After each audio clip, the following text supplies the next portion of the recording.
years. I mean, Holy shit. Yeah, I mean, people try to do it themselves. So, Jack, how's everything going? Good. My son Good to see you. Coming up on 2 years. Thanks for letting me come in. Ed Baker, Jim. We're filing him. I think he's actually already been filed. So, what kind of construction, Jack? I do mostly residential remodeling, a little light commercial. Primarily in Okay, John Fuller, what do you not want to talk about? Seriously, what do you not I want? don't know if you changed your message in the last 3 or 4 weeks. I don't know. I mean, I don't hear every day what you're saying. I did get an interesting phone call from one Yahoo that was shaking me down about the, you were saying for low fees, or he charges a low percentage or something like that. And Never. Never said.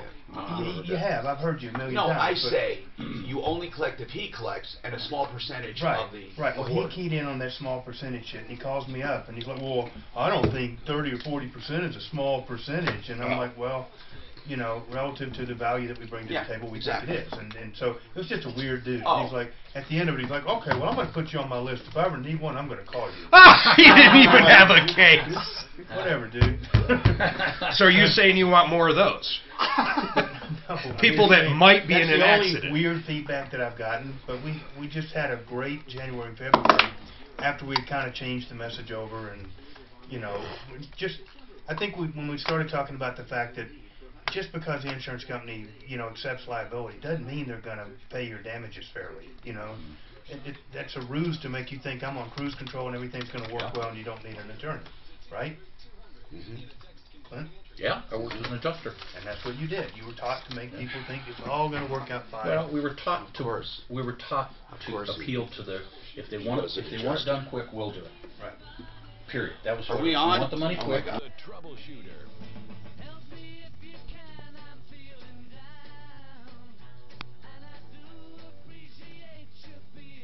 Hi, Tom Martino. Okay, it's not going to work. Too much delay. Oh, I'm just talking to myself. All right, can't do it. I tried to do Bluetooth on my headset. It's not going to work. That split-second delay is crazy. It's going to kill you. That's terrible. And I wanted to do it. So we're just going to have to go coordinate. Anyway, this is a beautiful thing. I spent way too much on it. Way too much on this wireless thing from Bose. But anyway, I didn't realize Bluetooth was so delayed. Hey, why am I wasting time on this? I'm Tom Martino, your consumer advocate. What we do is we solve problems, we answer questions, we take complaints. For 40 years, been, well, more than that if you count outside of Denver, but the longest running radio show of its kind, the longest running radio show, period, with the same host still on the air, and the only show of its kind. So welcome. What can we do for you? We solve problems. That's really the easiest way to explain it. You know, I like to probably call myself the fixer. We fix things. And we do it legally and ethically, and we have all kinds of help. You know, we have a lot of help with our referral list. That's what I love. We actually use our experts who advertise. They advertise, but they also become part of the consumer advocacy team to help you. So if you have a problem, a question, or a complaint about any transaction, commercial or non-commercial, it doesn't have to involve money. It can be just a problem. Give us a call. 303-713-TALK, 713-8255. Now, you can call 303-MARTINO around the clock. By the way, this hour brought to you by Century RV, CenturyRV.com. Their new giant showroom is indoors, 32,000 square feet, just north of 6th Avenue between Kipling and Sims. They have new and used RVs, the largest selection of used RVs, and I love RVs. RV, and it's CenturyRV.com. And they have new units for as little as, or under 10 grand, like 99 something. So John Fuller, Fuller Law, is our personal injury attorney today. And although we don't have a single topic show, we do concentrate on certain themes. Hey, John, have you ever had an RV? Yes. Do you like RVs?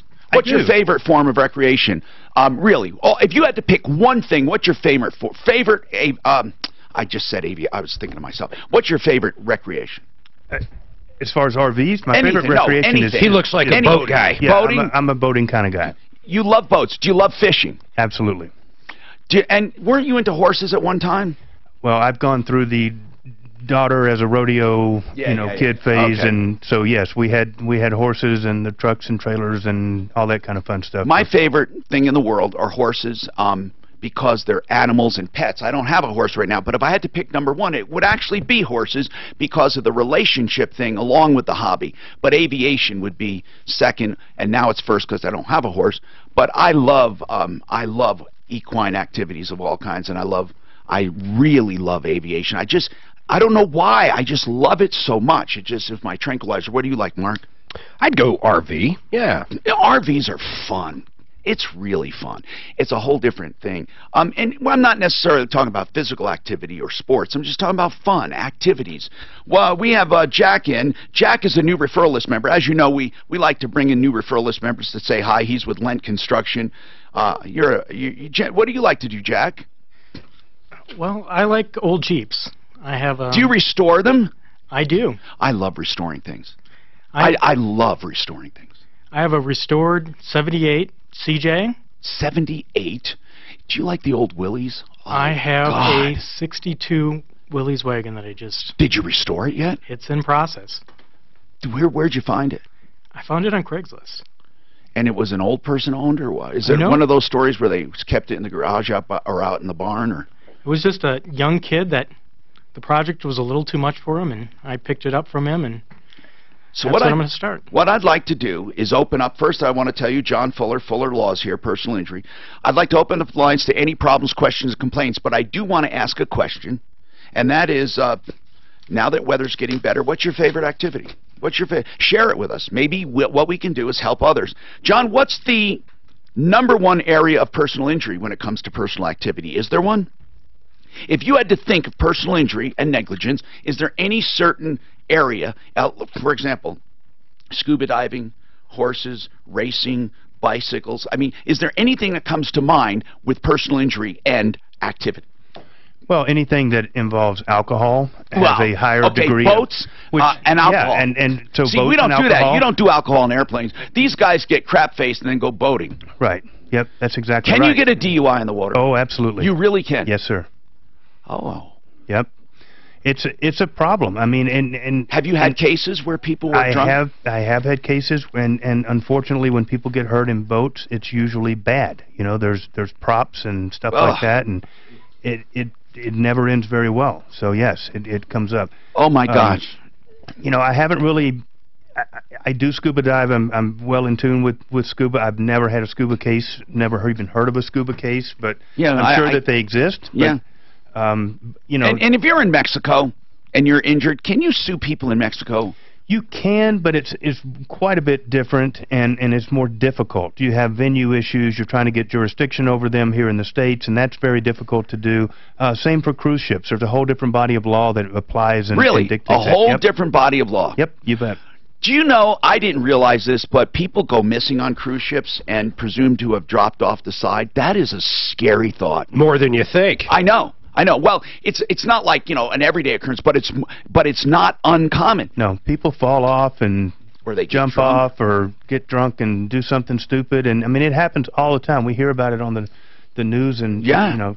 303-713-TALK. Let's talk to Jane. We'll take any and all problems, comments, and rants. You see, you can use this as a public forum. It can be your online review. Hey, Jane, what's going on? I hope it's not the same story that you paid money and got nothing. Yes. Oh. I did. Well, he did work for my brother-in-law a few years back. So we hear that, too. So how did you find him? Through your brother-in-law? Yes. Okay. Now, why did you give him money up front? Because I trusted him because he did a good job. But why money? Why couldn't he just start? In other words, why money? I'm 72, widowed, and everything, and I trusted him, and I listened to you all the time, and as soon as I didn't, after 6 months, I've called him, I've done everything. All right, how much money did you pay him? A little over $10,000. Jane, and you got zero? Not a thing. I lots of excuses. He went to work for Pella Windows, and he's just left me and my brother-in-law, both of us, high and dry. we got to do something about this. This is against the law. This is the Contractors Trust Act. It's more than just a civil matter. How much did he take from your brother? About the same amount, but he still owes him some money. So what do you mean? He tried to pay him back? No, he hasn't. Well, what I'm saying is, who still owes who money, Jane? My brother-in-law still only paid him part of the money. Well, did he do the roof? Nope. Well, then what? We both are stuck. Hold on, Jane. If your brother only paid part of the contract and did not get a roof, it's a wrong thing to say your brother still owes money. What the hell does that mean? How can your brother owe money for something that wasn't done? Well, that's what I mean is he only paid him part of the money for the roofing job. But he didn't. But he didn't do a roofing job, right? Nope. Neither. How much did he pay him? Do you know? About the same amount as I did, because he had 2 roofs. So. But he still owes the guy money. Does your brother feel badly about not paying him all the money? No, because he doesn't have a roof. Okay. You know what? This guy's got to go to jail. What's his name? His name is David Terry. David Terry. Who's he work for now? He has his own construction consultant. Oh, I thought you said he left and went to Anders Windows Capella. No, Capella he went to Capella Windows and stuff, but he's still doing. We got to warn people about this guy. If you're telling me the truth, this is a serious thing. You don't. How can they do this? How can you take $10,000 from this sweet woman and do nothing, and live with yourself? That's what I've asked him several times. Say his name again. I want to write it down. I want everyone to hear it. I want to go to war. I want to first give him an opportunity. What's his name? David Terry. Terry, Terry. Yes. And I want you off the air to give the phone number to Suzanne. Do you have a phone number? Yes. Does he answer? When's the last time you talked to him? Yesterday. Okay. What did he say? None. I had just left a message. All right. And said this is wrong. Yeah, we got to give him an it. opportunity. Mark, are we getting any traction with the district attorneys? Yeah, the David Anders one. David Anders took $68,000, and also we have another guy, Dusty Lobsinger, took $15,000. We have so many crooks. What county are you in, Jane? Jefferson. That's this. Okay, this is 3 times in Jefferson. We need a meeting with Jeffco. Daphne's working on it. What were you going to say? Yeah, Daphne's working on that. The good news is the cop's finished with his report with the Anders one, and he's turning it over to the DA, so hopefully not just traction, hopefully we have charges pressed real soon. Now, I want this David Terry to know this is not just going to be, oh, la-di-da, Jane is complaining about 10 grand. This is a crime. Yes, it is. I'm so tired of people being ripped off. Jane, you're a widow. Yes, 72 years old. Yep. Young, 72 years young. She sounds pretty good. So, Jane, are you disabled in any way? No, Okay. But just on the age alone, that makes her an at-risk adult, Well, so yeah, those charges are enhanced. Sure does. They filed the keep my felony house charges. up, So. How old's your brother, Jane? He's 75. There's 2. Same thing. We're going to go Hey, after Deputy Clint, can you grab all our info and call this joker? Call this guy, Deputy Clint. Jane, you hold on, okay, dear? Yes, I will. Hey, I got a question about fraud. Yes. So, and John, maybe you can help me here. If something's fraudulent, there is no expiration, right? There's no statute of limitations. Is that correct or not correct? Well, like if some deadbeat HVAC guy installs a 2-stage furnace. Okay, that's discovery. At the time you discovered it, so it starts now. Well, okay, John, correct me if I'm wrong. I've always heard that the time you discovered or should have discovered there, for example, in this case, he paid for a 2-stage furnace and got a 2-stage furnace, but the guy charged him to upgrade to 2-stage wiring and never did it. So basically, he had a 1-stage furnace this whole time because the wire, even though it was charged for the extra wiring, was never done. $1,600. So how many years did it sit like that? 13 years. Okay. The guy has another company come out and look at it and discovers no wire was ever pulled. The work was never done. Yeah. Now, he discovered it, so to me it looks like a fresh case.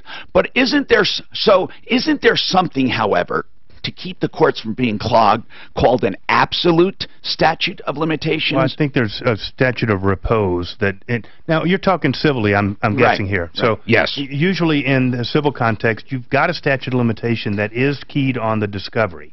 However, you've also got something in construction known as a statute of repose that says in no event after so many years goes by we're cutting it off. So and what is that just in construction or in everything? In most civil things it applies where there's a statute of limitations and a cutoff, but it certainly applies in construction better than most. Okay, and I believe that's just to keep everything from being clogged. Right, I believe that's 6 years in construction stuff, but I'm not 100% certain. But that's exactly means right. If you get away with it, then you're done. I mean, that doesn't sound fair to me. It doesn't, but at what point? I mean, you could arguably, if what you're saying is true, Tom, you could arguably say even though that furnace has lived its entire useful life, the discovery of that one difference, even though it's worked for 20 years, would entitle you to go back and get a completely new furnace, and that really wouldn't be fair either. But there has to be, to me, there's some, if the guy cares about his name, there's got to be something. It totally sucks. Total Comfort and Heating did that to this guy. Total Comfort, and we're going to let people know about Total Comfort and Heating, and even if there is a statute, and we're not going to bring that up, we're going to go after him anyway, let him bring that up, but Total Comfort, you really suck for what you did to these people. You really suck, and I'm happy you're not on a referral list any longer. I will tell you this. I don't know why he's off the referral list. I don't know if we kicked him off. I don't know what it was, but I know this, that nothing like this would ever stand. We never, ever, ever keep people on the list with any unresolved complaint, even a minor one. If it's unresolved, it's no unresolved complaints. None, not one. Now, Buy and Build is at 4800 Washington Street. Let's talk about saving money. Buyandbuild.net. If you're looking for interior finish items for the kitchen and bath, you're looking for electrical fixtures, plumbing fixtures, Buy and Build. I like to joke about the big, ugly warehouse like the big, ugly owner, 4800 Washington Street. No, Courtney's big, but he's not ugly. And he's got a giant warehouse, and you will be so thrilled. You walk around, you don't know what to look at first. The cabinets, the tile, hardwoods, some granite slabs, or electrical fixtures, plumbing fixtures. How about whatever? He gets stuff in all the time. Go see him. 303-295-6022, 4800 Washington Street, buyandbuild.net.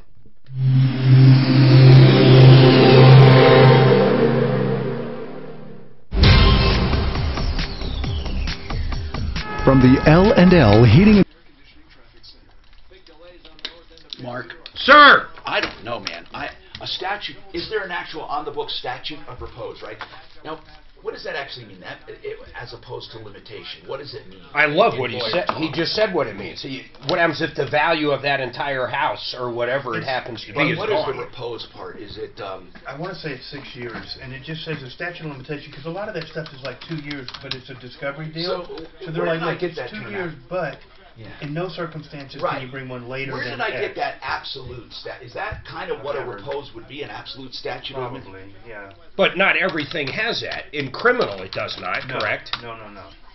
In fact, some things, like murder, is forever. Well, on Superman, a guy was hiding out Are you really in his basement. Superman here? He was hiding out in his basement. You should hear the ridiculous things he says waiting for the 7 years to expire, and Superman set his clocks back to trick him. I like that. Did it work? Or set his clock ahead. Would you be okay for Brent at noon today? Oh, he did. Remember that? He flew around the Earth really quick, reversed the orbit. This was the old Superman, the good one. Remember that Superman show? With the gay guy. It wasn't on there. The gay guy. Wasn't the one guy gay? The original Superman. Christopher Reeve was. No. Oh, you mean Chris Reeves. The black. What was his name? The black and white one. Yeah, but what was his name? It was Reeves. It he was kind of the heavy-set black and white Superman. The original Superman was Reeves. No, the half-hour show. No, it wasn't. Don't you tell me. No, it wasn't Reeves. Yes, it was. No, Christopher Reeves was the original Superman movie. No, but then it was a similar name for the other guy. That was so weird. I'll give you similar. Look it up. I say not similar. Lunch. Okay. All right, you heard it. George Reeves. Would you say that's similar? No, George. Oh, come on! George compared to Christopher? Oh, come on now! Oh, my God. Do you think You're that's saying similar? George the is same similar to name? Christopher. Come on! No way, because you're talking about two totally different people. Well, of course we are. I wasn't... Boom! Attorney rules. I didn't say they were the same person. I said it was weird because they had similar names. Right. Yeah, George You don't and think George Reeves and Christopher Reeves... It's like Tom and Dan. Okay. Same thing. 3 letters. Anyway, that's what his name was, George Reeves, and he committed suicide. He was gay. I don't actually know if he was. He was gay. Come on, really? Yeah. He was so cool. Best known for Superman. Only I known. love that series. Only known for Do you know what his middle name was? No, wait. He was born George... Oh, now this will... You'll say that. Here we go. Kiefer. George Kiefer Brewer. Boom! Double lunch! Do you hear that? He's wrong on every part of it. His He was kind of fat. It doesn't even rhyme. In the black and white, he was kind of fat. Oh, yeah. No, Yeah, he did. Back then it was acceptable. Illinois. But he was very strong. God, I can't believe he became... He married his wife, Hank. He was more powerful than a what? Locomotive, faster than a speeding bullet. And able to... Leap tall buildings in a single tall bound. buildings in single Because the bound. original Superman didn't fly. He leaped. He could just leap super high. He was engaged to a gal at the time of his death, so I don't know if he was... Oh, he was? Yeah. Oh. Maybe he swung both ways. He was married then. So when you talk, But he was just married at one this is what I time. do. It's And so I'll put that up there, and then I'll put that banner right on top. he was of that. initially That's what it reluctant looks to like. take the role. You're okay with that banner? He didn't want to be, what do you call it? The comic book would have existed then. I mean, the show was based off the comic book, right? Okay. Or was it the opposite? No, his comic book was first. Yeah, okay.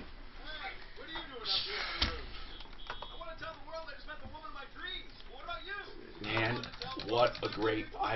My kids love this black and white series. They love the expressions, like when they say, "Great, what in tarnation?"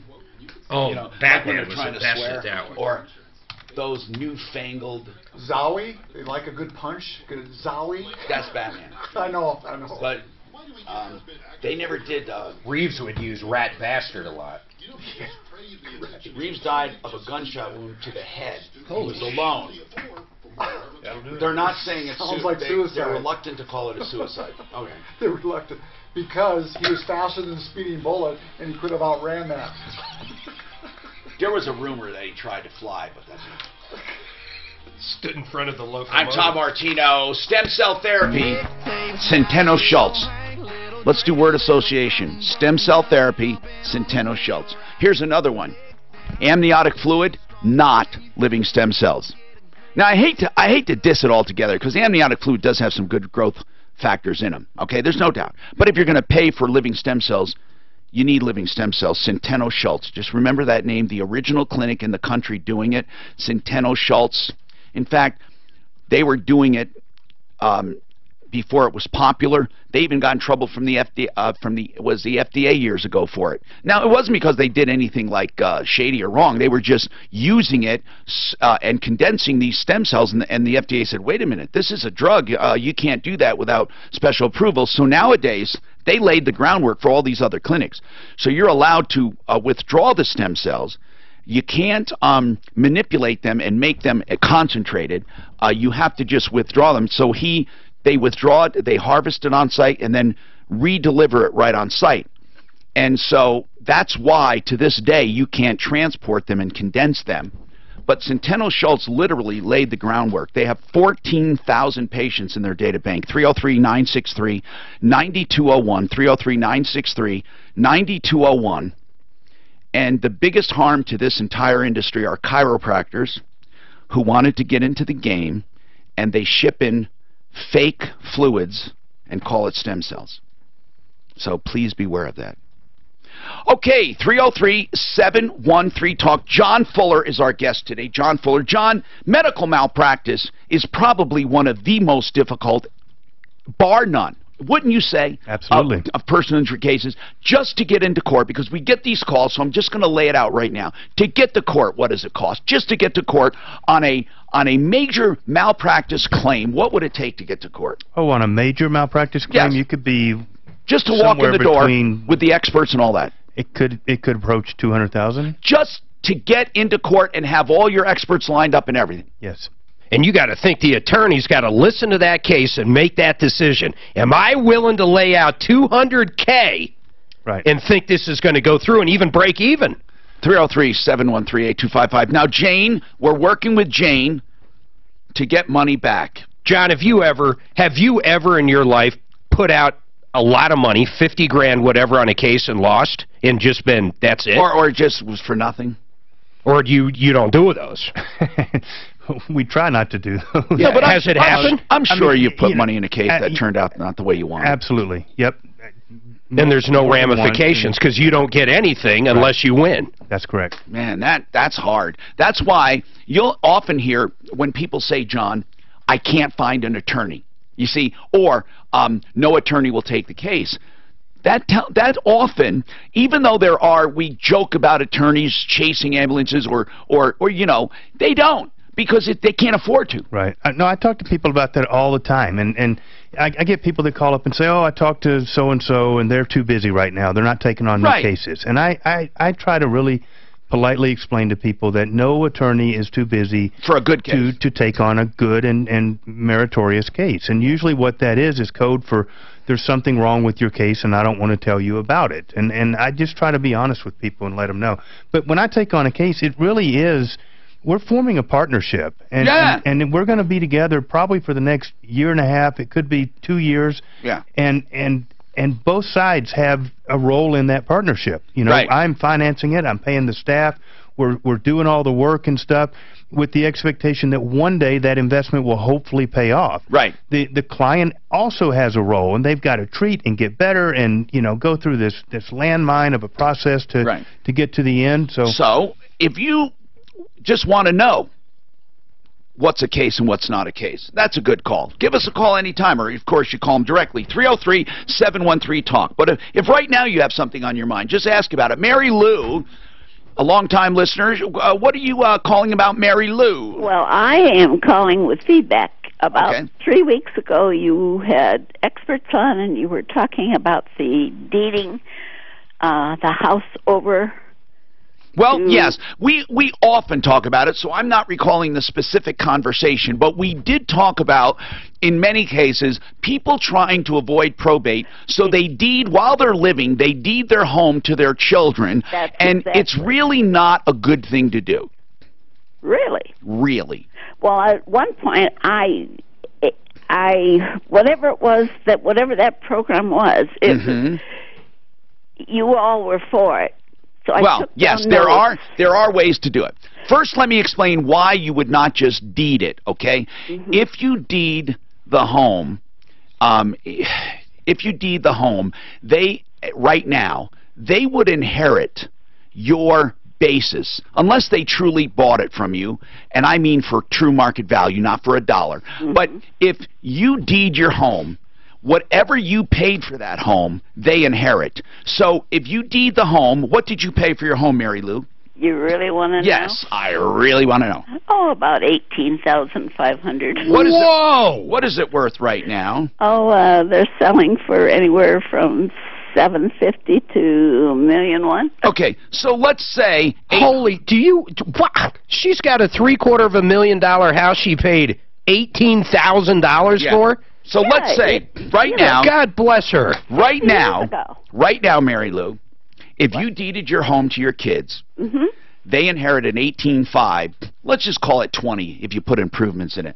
So, and permanent improvement. So $20,000. That means if they sold it for $800,000 or for $1 million, they're going to pay up to 40% tax on all of the profit. They lose basically half of this investment. Half of it, if you deed it to them. Why? Because that's just the law. Now, upon your death, if they inherit the home, it takes on today's value. So at the time of death, let's say your home is worth $1 million. If they sell it for $1 million, they have zero profit and zero taxes due. Do you see the difference? And that's what we're aiming for. Yes. And that's what you were talking about. Yes, however, a lot of people don't want to go to probate. Now, if they have a large estate, with a lot of real estate and a lot of different property and art and things, they may do a trust and put the kids as trustees or beneficiaries, and then the trust survives death and it simply transfers ownership automatically, or it doesn't transfer ownership, the trust keeps it, and then the kids can distribute the trust or do whatever they want.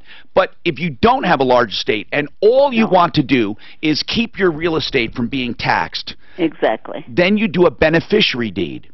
That is what you're talking about. That is that's exactly what I'm talking about. A beneficiary's deed says Mary Lou owns. Well, give me. Do you have only one child or two? I have two, and both the girls will be on it. What are their names? First names? Julie and Cheryl. So Julie and Cheryl. So what they say is this. It's very easy. The beneficiary deed says Mary Lou owns the home, and upon her death, Julie and Cheryl own the home automatically.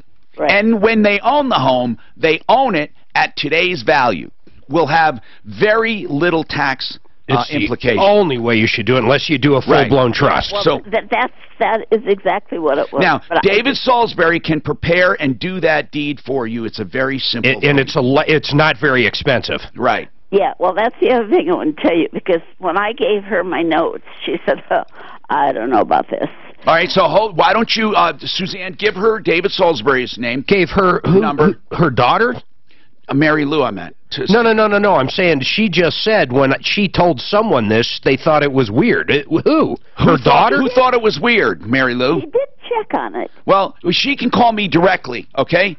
By the way, 303 Martino is our number, or 303-713-8255.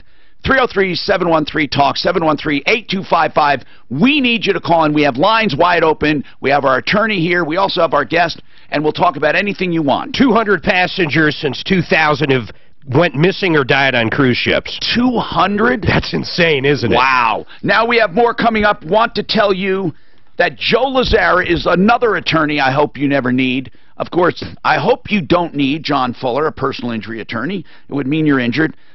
Now, I feel the same way about, of course, Joseph A. Lazzara. Joseph A. Lazzara is a great attorney. He's a defense attorney. That means you're accused of a crime. Everyone deserves a defense. Now, if you're talking about DUIs, first of all, the best thing is to avoid DUIs. Truly avoid DUIs with Uber or Lyft. It's that easy. Some people try to calculate. Some people have a serious problem, and they need help for their drinking. But here's the deal.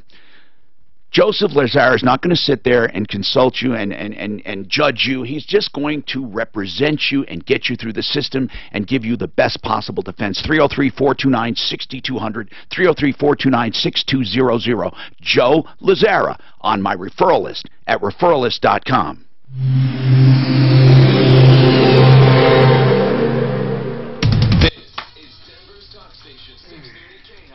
I can't believe I can't use the Bluetooth. Dang, I was so looking forward to being How much did they take from that the first caller we had today, the one over 72? 10,000. 10 grand. And they did literally nothing. Black and white, and baby. 10,000 from her brother. Mark, Dan, John This Moore is with a a transmitter. comfort problem. So this simply He's turns calling, anything expected you want to hear into from Bluetooth. somebody, you And you can yesterday. flip it Yeah, let's to get the him on. We receiver. got to tell him there's So if you have no. something that's not Bluetooth, So it'll tell him make we have it an Bluetooth. update for him? This is invaluable, this little tool, because there are many things that you want to make Bluetooth. You can just pull this out and interface it with anything you want. I love this little thing. Now this... That delay was annoying, isn't it? Oh, It's you just can't slight. talk. Well, mine wasn't. If it was an echo, I would have done it. I say, "Hello, how you doing?" and it was going, "How you doing?" I mean, Does it feed back in your own ear? Yes, I'm hearing every can't. word. Yes. That callers would be dreadful. You would have to have the microphone and the ear things. You'd have to have one piece. You'd still have the And delay, wire. but it won't feed back into yourself. No. If it was the same. You'd still have a 1 second delay from the callers or whatever the delay is. I see what you're saying. It's like when I call in No, I using know that what you're app. saying. If I Bluetooth both, they'll both be delayed, but it won't freak me out. It won't freak you out. That's right. Terrible. Although I don't think it's 1 second. Honestly, it's probably quarter second. I think you could get used to hear it. Man. So anyway, John, these things were $299. They're noise canceling, $299. That's a lot of money for a little. I tell you, the best thing I ever bought was my Bose noise canceling headphones for on the planes and These stuff. are noise canceling. I might Yeah. keep them as a special treat. just to keep them. I don't have good buds. I generally just put duct tape over What do Suzanne's you use mouth. for flying? Do you have- Cancels all I have the bows. Yeah. I have the little bows over, but you know what? I ran over them in my garage. My brother, all the pilots, they use the Bose noise canceling, but then they send them to a guy in the Springs that modifies them, puts the microphone on them and stuff, but they're not the... Mine has a mic. I know, they sell them, but a lot of the commercial pilots buy the next one down, which is a lighter thing, and they send it to a guy that modifies it and put in the rest of the microphone and all that stuff. Right, because the aviation ones are heavy. Yes, so all the guys that are wearing them all day, they don't like And mine them are because they're so Bluetooth heavy. too. So I can take a cell phone in the airplane and a helicopter. My nephew flies for Frontier. He was telling me about that same thing about a week ago. Yep. Do you know what I might do? I just might get a headset. I have a headset and they didn't like it. They said it sounded terrible. Why are the headsets But I have for a helicopters headset. different? I have a headset that the guys use on the sports, and I could plug it in and walk around. It's got a 20-foot cord, Right. 18-foot cord. Why do they specify headsets for helicopters?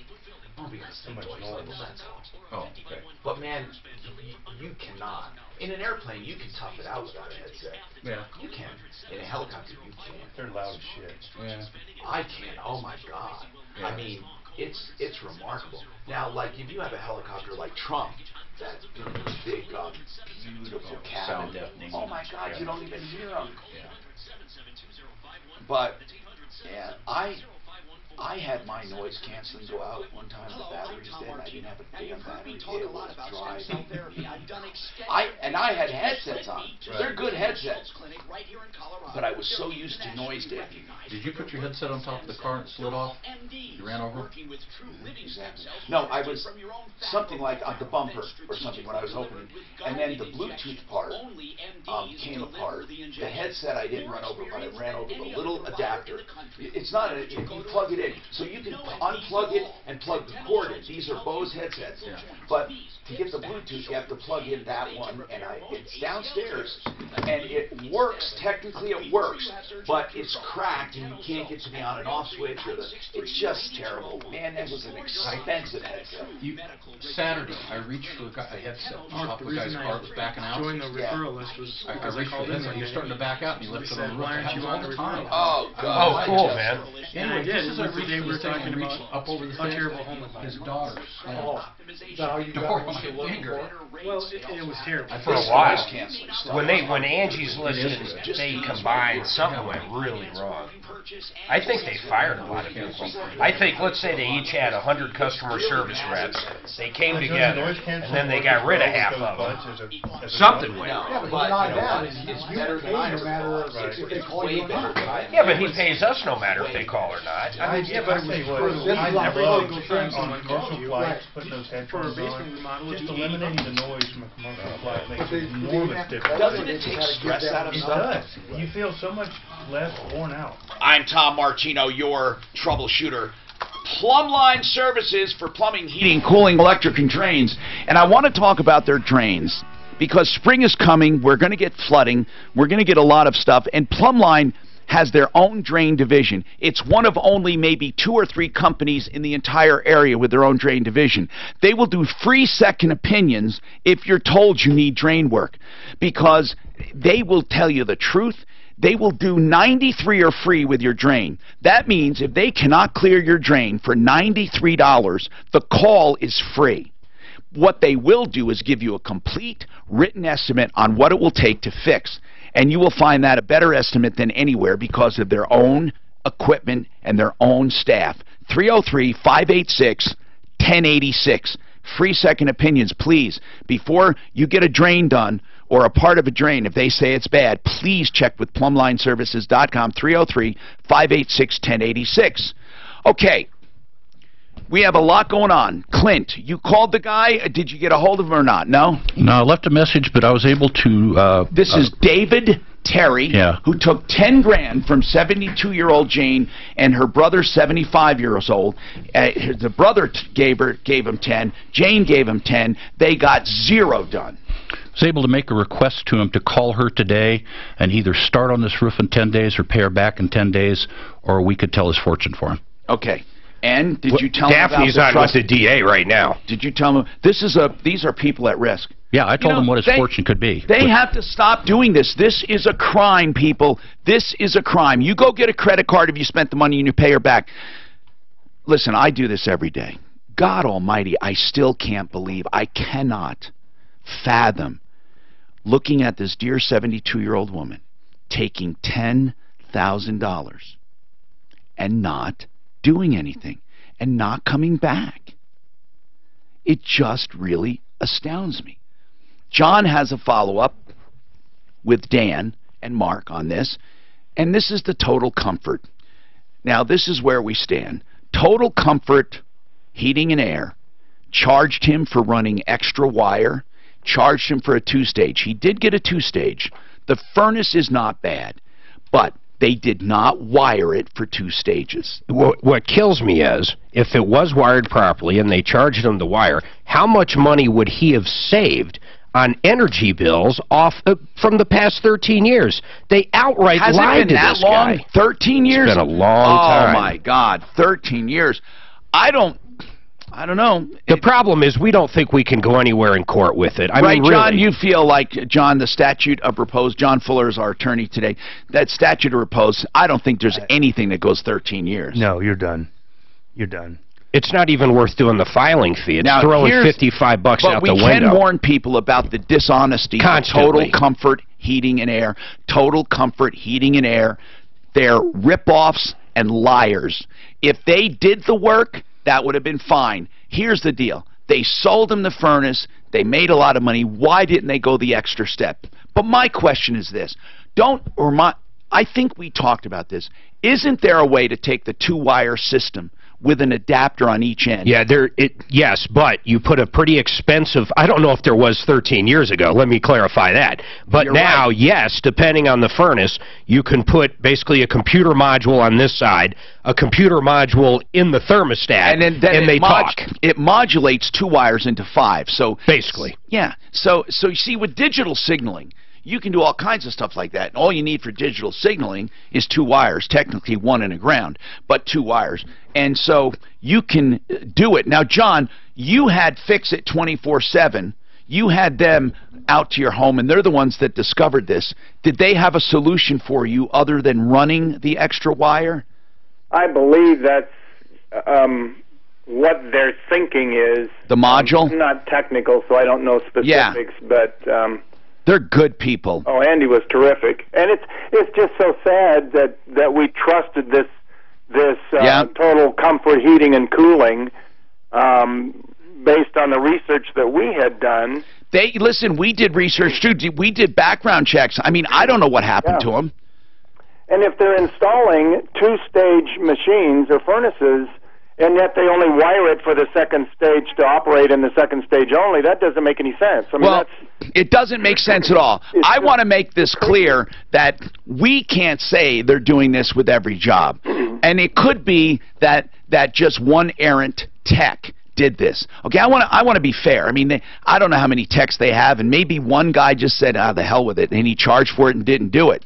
Yeah, but then when we call them up, Dan, what did they tell you? I mean, they did it right. Isn't that what they basically said? No, they said it was wired for it, and so they could have... but it's not. Wait, it was 13 years ago, and he said it was wired. Did he go out and look at it? Did they come back out and look at it? No, I don't think so. Then how the hell did they know that? They said, oh, yeah, that was wired right. Now, that's what... That's a good point. That's the part that astounds me, that they would even say that. You know, wouldn't they say, well, let's go out and check it?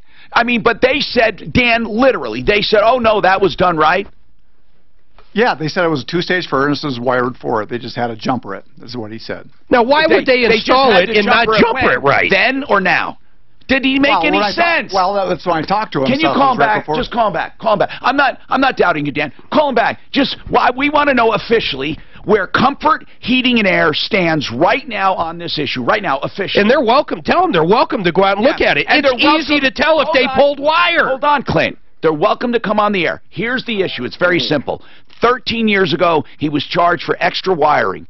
The wiring is not there. How do they recall they did it right?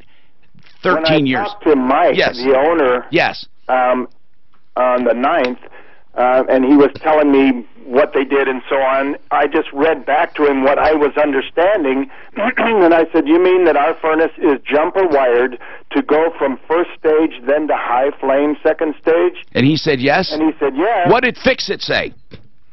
Well, you already have the information from Fix-It. He's saying that he noticed that the W2 and the W1 are jumped. So did he say it was working properly or not? I talked to the guy at length, the Fix-It guy yesterday. And they said no. They said absolutely not. It's not operating as a two-stage. By the way, Fix-It 24/7. $39 to get them to your home to diagnose any problem with plumbing or heating. $39, a professional, licensed, bonded, insured, and they will be honest with you. And if you have any work done, that $39 is credited. And they will never do anything like this. If they say it, they'll do it. And if they do it, they'll tell you exactly what they did. 720-526-3939. FixMyHome.com.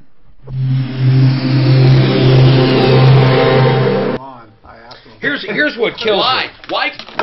If people are caught, why don't they just say something? Or because he said it was wrong. He said Mark said that he kicked him off, and he said he cares? Contractors like lying. That's the plain and simple. By the way, chime in anytime. You have a license. Yeah, you're in the business. Jump in, man. Just jump in on anything. Just say Tom. If you just sit there at the end of the show, be here, and you never said anything. Just say Tom and then talk. And I'm sorry I didn't. You know, if you have something to say, or just if you do this, I'll. But you can just jump in too. Wait. It pisses me off that there's contractors out there like this. Well, it pisses him off that there are attorneys that fucking take cases and just sit on them, just in case it's a good case. That's what I don't like. When they gather cases. Frank Azar. Frank Azar. The strong. You can call him on the weekend at night. Yeah, how about you? How come people can't call you at 2 a.m.? He says, if you have access, call me. You should call him up and say, Frank, is Frank there? No, this is whatever. I want to talk to Frank. I like Frank's new commercial. He says, you may have been injured in an accident. Even if you don't think you were, you might have been. Are you a doctor? Are you qualified? How do you know you're not hurt? There is one. You haven't seen our doctor. Wait, there is one. Jackie. There is a PI. There is a PI that's a doctor in town. Is he really? He's both? Oh my God, that's got to be kind of cool in a way. Is he a shady? Is he kind of shady? Well, we're on broadband. Well, we're not. I didn't say his name, but I wouldn't use him. I have serious concerns about the guy. Now, serious though, what are your concerns? On a serious note, what are your concerns? Probably just shit he's hurt. Huh? Ethical issues. Oh, so is that a problem? Yeah, it was. Ethics is a problem. You know, next to you, the best guy out there though is the Bulldog. Is who? The Bulldog. Great skin. Got great skin. He's a good-looking guy too. Well, I don't know. Smells good. Hold on a second. This is if you like that, it smells great. You know your ears never stop growing. Oh yeah, I know. That's him. Oh, Oh, you see it on? Oh yeah. Oh really? I noticed it. We can hear you.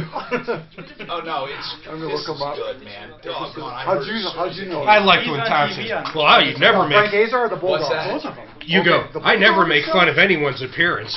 The day before he said that, he spent 10 minutes talking about the Bulldog. The cadaver. The cadaver.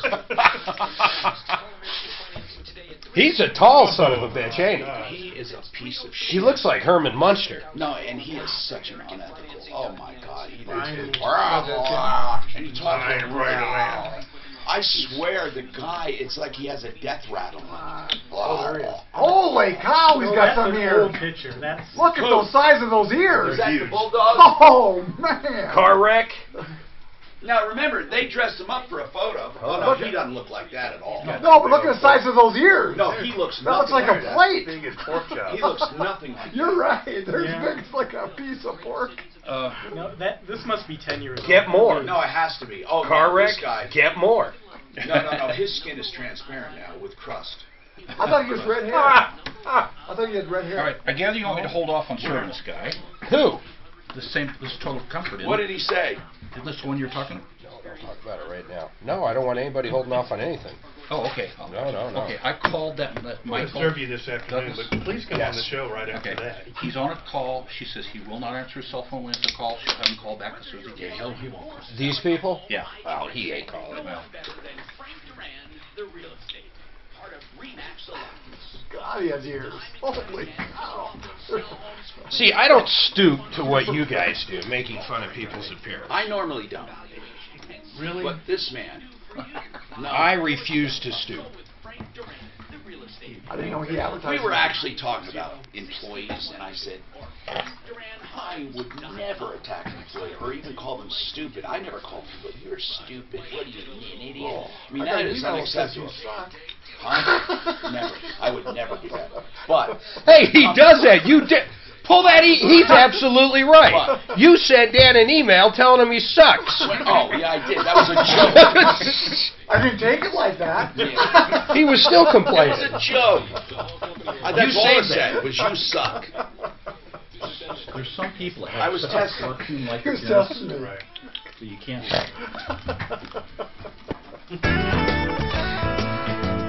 Hi, Tom Martino, your troubleshooter, Simply Floors, Inc. You want floors? Simply Floors.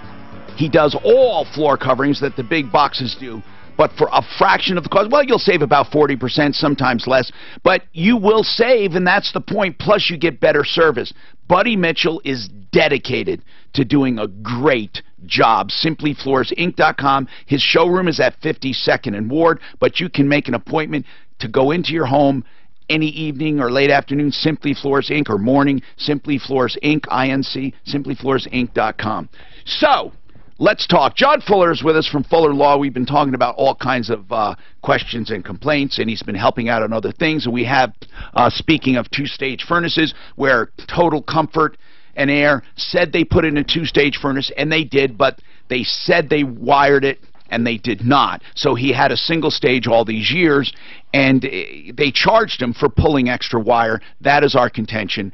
13 years later. Now, obviously, he can't do anything in court after all this time, but I think it sucks, and I think people should know about it. Now, was it an errant technician? If so, you'd think the owner would address it. But the owner actually said, now listen to this, this is a 13-year-old problem, and he says, oh, no, that was done right. Now, how long did it take him to say that, Dan? Did he say it immediately, or did he look it up? Did he get back to you? Well, I was right before the show, and so I just called him up and see if he'd come on, and like I say, he just quickly said that. That it was so, Rob, you're next. But hold on. So he didn't even look it up. He just, oh, no, that was done right. Right. He knew the problem. And this is 13 years ago, and he knew about it. And surprise, Clint called, and guess what? He won't come on again. Right. Hey, Rob, what's going on with you? You have a question on a two-stage furnace?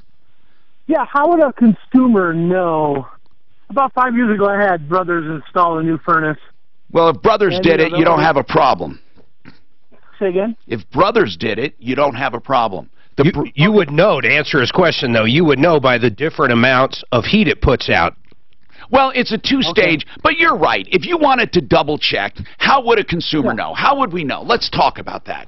I'll tell you how. All right. Okay. If it's on right now, let's say you're set at 70 degrees and it's on, and you go look at your furnace, you'll see how much is blowing out of the vents, and you'll see the light coming out from the fire. Then you jack it up to 80, it'll probably blow harder, and it'll become hotter. And I'm not an HVAC guy, but I can tell the difference on mine. I know what you mean, Mark, because normally it's either on or off. You're right. That's right. His is either going to be 40% or 100 or whatever the two stages are. But truly, Rob, the Brothers, if you're talking about Brothers Plumbing, Heating, Cooling, and Electric, you're talking about them? Yes. Yeah. They're good people. They're just good people. Can I ask you one more quick question? Yes. Not that it's already been done. I don't really care. Yeah. They did they pulled permit for the plumbing. Yeah. I just had a water by Brothers again. I had them come out and do the water heater. Mm-hmm. And then they also installed a new breaker on my electric panel. Yeah. For the air compressor for the AC unit. I had to install that as well. Okay. But when the inspector came out, all they had was a permit pulled for the plumbing, and he said, well, you really need a permit for the electric and I guess the heating for that converter or whatever the compressor out So back. what did the inspector say to do? he just kind of like gave me the wink and said, you know what, you know. Well, here's the deal. Okay? If you care, Rob, when was this done? Just like a couple weeks ago. They would gladly pull a permit after the fact and have it inspected if you want it. Just let us know, or call them directly. But if it's a concern, let us know. I'm sure the work was done right. We have more coming up. Ask him what he wants. Who is it? I know some guy. Oh, brothers. If they did, I'm sure because they just. What were you going to say? Did they not have to pull it for a breaker? If the breaker's changed with the same rated breaker. Well, same rated, but why would they change the breaker then? Yeah, why? A lot of them, they get weak. I know, but that's not what he was doing. Maybe his AC was tripping it. Yeah, if you put a different size breaker in, or upgraded anything, you got to pull a permit. But I'm sure the device. I'm sure they didn't think it was necessary. You can pop out the breaker and stuff. Hi, Tom. Our wire department.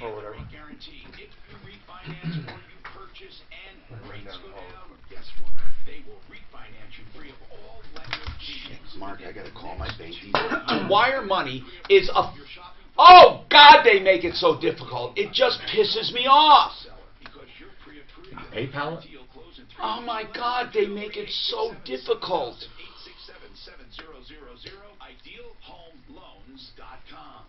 This is your station for the 16K a day giveaway. Coming up at 5 after the hour on KHOW Denver, an iHeart radio station.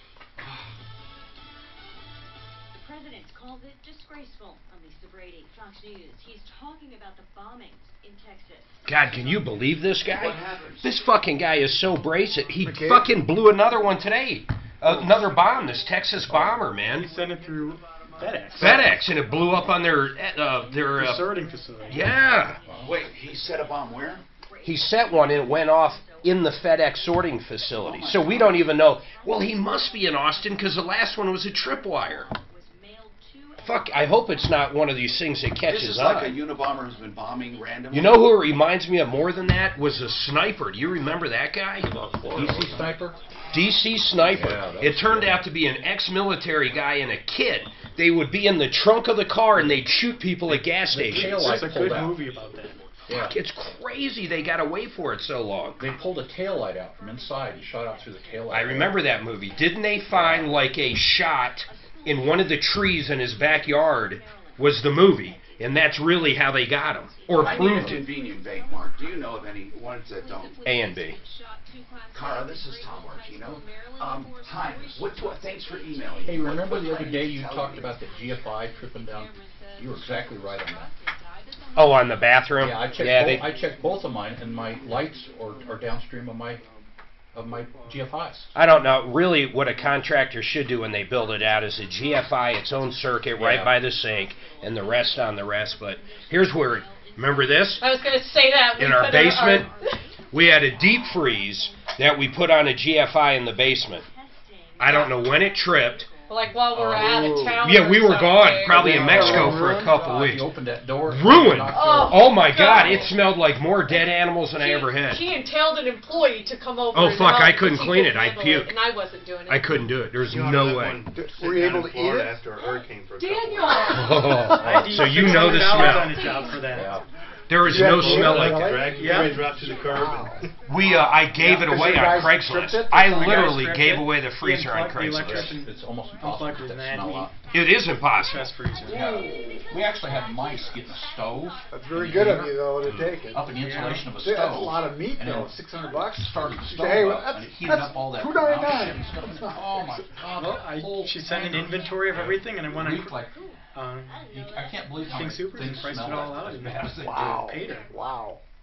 Was everything ruined? Or she didn't those see it? It was GFIs can't be trusted. So it must have been like down their second refrigerator or something. Right? Yeah. You know, if the floor gets damp under that freezer on a concrete floor because the chassis is grounded and then that goes to a ground fault. See what you look like. I'll be on Facebook or YouTube. You looking good? Looking good. Thank you. I'll make sure that I talk. Lots of construction stuff that I can talk about. Yeah. How many employees you got? I fired them all because they all suck. Did you really? Yeah. I'll never. It's really hard. It's tough. Really because they weren't hard workers, or they just weren't smart, or what? I had to teach him how to use a tape measure. Ooh, Who? One of my employees. Millennials just suck. really? Wow. Hey, we haven't heard, speaking of our millennial, we haven't heard of him lately. Which one? The one you were going to give $200 to. Patrick. Hey, call. Hey, go ahead. Tom, I have Brian Burns holding for line 1, okay? As an expert. It's a good question. Okay. Burns? Call, I don't want to say because we're on the air. Call Patrick, the Millennium, that I was going to pay $200. Yeah. Call over to where he apparently has a job and see if he's working there still. Do you need to do that right now? Or Yeah. can we do that after the show? No, do it right now. Because if he's not there any longer, I've got a lot of told you so's to give out. And $200 to me. Right? No? I didn't think he. How long did I give him? I want to do the over/under, and I got all the hate mail. Mark, I didn't feel as bad about him until I gave him a ride home. I hope he does. I'm hearing a story on the ride home of even worse shit that we heard here. That we didn't even. I hope he does. Well, we all hope he does good. Well, after my bet's over, I hope he does good. He just had no emotion. Here's the only. Well, see, I didn't even pick up on that. I know what you guys are saying, but not as much as he didn't come off as a crazy to me whatsoever. No, I know, but like I say, I think he probably had ADD or whatever and stuff. Like I say, there was no emotion. But you could have been yelling at him. I think every single kid born now gets diagnosed Xanax do with that though when they're on it. Xanax. I don't think What was he on? He was on something for depression. Jeez, I hope he wasn't. Was he? Patrick, yeah. Man, they feed these kids so much shit. Next thing you know, you don't even know who the kid really is. That's absolutely true. Some common antidepressant. I remember Tom asking the question, and he said he was. I thought he said he was at one point. I don't remember. No, maybe he was at one point. You could be right. I remember hearing it. Where did you get a job at? Oil place? Did you buy your kids a new plane there, Tom, you were looking at? Mm-hmm. Well, this is another thing, so they're going to send the title of the car, both our nails. It looks like a little bug. Right. A little bubble. They're going to send the title of the car, both our nails. Dude, you're the one that got yourself. Well, I haven't even closed I don't even understand why you guys are doing it. You should just write it off. 7 years from now, he's clean. I know, you're up against. Nobody wants to do it. I'm going to try the nose caps and things like that. You think he learned his lesson? I will say that. I think he did. And they've done so many studies about that. But here's the problem. What do you do with it? Right. You can't sell it because the other guy ain't going to sign it. But if you're paying it, why don't you negotiate to give you the title if they can't do it? For 3 hours. I mean, no more It's got to be. time. So And I do appreciate you being around. Hi, I'm Tom Martino, your troubleshooter. Welcome to the show. 303-713-TALK. 303-713-8255. Yes, welcome. And this hour brought to you by Rocky's Autos, 63rd and Federal. We have a consumer advocacy show where we solve problems, answer questions, and take complaints. Or a big area of complaints, used cars. So I highly recommend Rocky's for hassle-free deals, and they have variety not only in price and product and colors and options, but they have variety in financing depending on your credit. They have 40 lenders to choose from, and you can always depend on Rocky's for a fair, square deal, and you'll get you'll get a Carfax with every car. They own every single car. They can sell it for what they want, when they want. All prices are clearly marked. Open Monday through Friday, 9 to 7. Saturday 9 to 6, 303-426-4646. Welcome. Let's talk, all right? What's on your mind? Vicki, welcome. We have, by the way, some guests in the studio. I'll introduce in a few minutes. What's going on, Vicki? Oh, hi. Hi, what's happening? I have a question on commercial auto coverage. Yes. I have a small business. I have a commercial policy with one vehicle insured, company vehicle. And my policy on the uninsured, underinsured motorist does not cover me for any vehicle except the one on the policy. So wait a minute. But you only have one vehicle, right? Well, I'm going to. So what I'm looking for is coverage when we rent vehicles for business. Oh, okay. Usually, when you have a policy, it extends to rentals. Let's ask one of our experts. I'll go to Compass Insurance Group. Brian Burns. Brian, when you have a policy, doesn't it normally extend to rental? It does, however, I heard her say it's a commercial policy, which they're different animals than personal policies. Yeah. Personal policies do.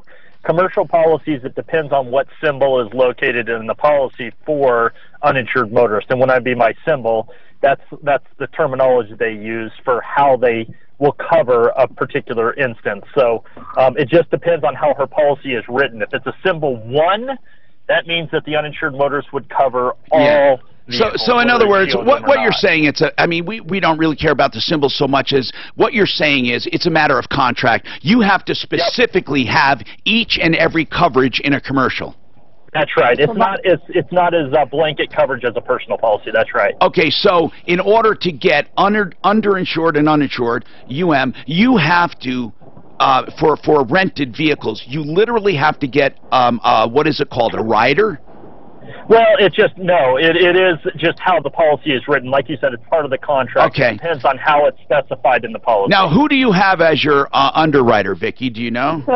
Yeah, I do. So my question is, and I understand... who is the underwriter? I'm curious. Currently, we have Hartford. Okay. The Hartford company. And I'm shopping around. Well, you're paying too much with Hartford, so you should. I understand that, and so I just had a renewal, and it went up a lot. So my question for your insurance guy is it possible to get symbol 1? All of the quotes I have gotten are only symbol 2 for UMI. Yeah, and it's very hard to get that. So you would but there are options to get around that. There's other things you can add on. I don't want to bore everybody, but there's a symbol 8 and 9 that you can add on there as well. But there are things you can do to get around that to try to get coverage for rental cars. Just call Brian. He'll get it handled for you. You ought to, Vicki, while you're at it, just call Compass Insurance Group. In fact, anyone with insurance should do a checkup. And if you haven't had a checkup in 3 years, no matter who you're with, you're paying too much. And I even have had Compass Insurance Group put me with one. They cover great companies. They have like, I don't know, 25 companies they deal with. And I've gone back and forth to companies over the years. I wanted to ask Brian a quick question. Yes, Brian. Hey, Brian, on a commercial policy, let's say it's a garage or something, and you've got your automotive there, and one of your employees gets into an accident in a company car, okay? My understanding is, let's say there's no tickets or anything, but they are at fault, and the insurance company does pay out X amount of dollars to the person they hit. My understanding is that won't show up on their personal record on their personal insurance. Is that correct? That's exactly right. It should fall underneath the commercial policy. That's exactly right. That's amazing. So people out there might have been in 3 or 4 wrecks under a commercial policy. They go to get their own personal. It's invisible. It's invisible. It's invisible. Yeah. Oh. That's right. And usually, and just on a side note, usually you're not as worried about uninsured motorists on a commercial policy because workers' comp is the solution, but I'm guessing that it's a sole proprietor and she doesn't have workers' comp for herself, so that's the reason why. Well, let's ask her. Vicki, what is the reason that you want the uninsured, underinsured on rental vehicles? Is it because you don't have workers' comp? I have workers' comp. The owners are excluded. Okay. You can exclude owners. That's right. Right. You can choose to. And we rent cars about 100 days a year. Okay. Yeah. All right. And so it's sort of important. Right. I can see that. After Brian saves you a ton of money, would you at least call back in and tell us how much he saved you? You'll be shocked. Can I call and speak to Brian then? Call him right now. Here's what you'll do. He'll be right there right now. Here it is. 303-996-9000. Call right now. Vicki, he'll remember the call. Let's do it. 303-713-TALK. Speaking of autos, Keith has a question about an auto lease. Go ahead, Keith. Hi, Tom. How are you? Good. What's going on? Last Thursday, I leased a Ram 1500 pickup, and so this question involves kind of leasing and my credit being now. How long did you lease it for? 3 years. Okay. Go ahead. What is your question? Well, we have very good credit. We keep it frozen because we don't apply for credit that often. So as part of the application process, we did a freeze lift, which for my wife and me each cost us $10 each. And we specifically asked, which of the agencies do you use? They told us TransUnions. We did the lift. Right. And so we did the deal on Thursday. I have all my paperwork, my motor vehicle lease end agreement that I've signed, took the car home and all that. Now they're telling me that Chrysler Capital requires Experian, or uses Experian, so they want me to lift my credit with Experian. So I say, no problem, but look, you're going to have to pay for this, this lift, because you kind of led me to believe that it was just the first way. And they said, so that's where we're at right now. I'm just wondering, can this deal be undone right now? Hold on. I want to say this, though. The freeze is truly your hassle, and even though they said, use this one, and then they use another one, I think you're splitting hairs. It shouldn't cost you a penny. I tell you what he did. Because he put what's called a temporary unfreeze, right? Correct. Yeah, if you just do a permanent unfreeze, you mean they don't a permanent freeze? No, a permanent unfreeze. Then, the second you're done, you refreeze it, there's no charge. If you do a temporary, they charge you $10. That's all I'm trying to get out. That's a good trick. That's a good trick, Keith. I've done it numerous times. But you've already been charged $10, right? Each for my wife and I, so 20, yeah. And I think it's a good idea that you freeze. So now what you do is just unfreeze it, and don't tell them it's temporary. Just say I want it unfrozen. Then go back on and freeze it. Mark says it won't cost you anything. Yeah, I've done it numerous times. But I think it's all coming down to a question, Keith. You want to know, because of the inconvenience, should they pay for it? Well, if they want to, they can. But and then you ask, can it be undone? Are you that pissed off? No, not at all. I just, it's the principle of the thing. You know what I do? Hold on. So what was your question then, if it can be undone? Can they unwind the deal? Can they say, hey, look, we're not going to do this now? No, I don't think so. Hold on. I think that they can demand, yes, I think they can, because if they don't get a credit report, they can say it's pending credit and you don't qualify. If that's what the contract says. He acted like he signed every single thing and it's done. Is it done? Well, did you sign it already? If you signed it, it's a contract. Did you sign it? Well, here's the thing. I'm looking at my motor vehicle lease end agreement, the big old 5-page thing. And both of you signed it. And payment and all that. And my wife and I signed it. But guess what? Where it says Chrysler Capital, they, of course, haven't signed it yet. That's what I mean. So it's not a done deal. Yeah, then you have to. They can unravel it. Yeah. Because I would ask them, seriously, ask them for a couple free oil changes or something that equals $40. Yeah, but Keith, like I said, I don't think it's such a big deal, because really you're doing the freezing and unfreezing. These guys, we often get this question. It's not just about credit, but where somebody says, we're going to close tomorrow at 2, and then something comes up, or a title clerk called in sick, and they can't close. Well, I had to take off work. Technically, those are called, consequential damages, they call them. John, what's the reality in consequential damages in everything? I mean, we've had it where people have had a FedEx delivery they couldn't get, and they claim they lost a $100,000 deal. I mean, how realistic are consequential damages?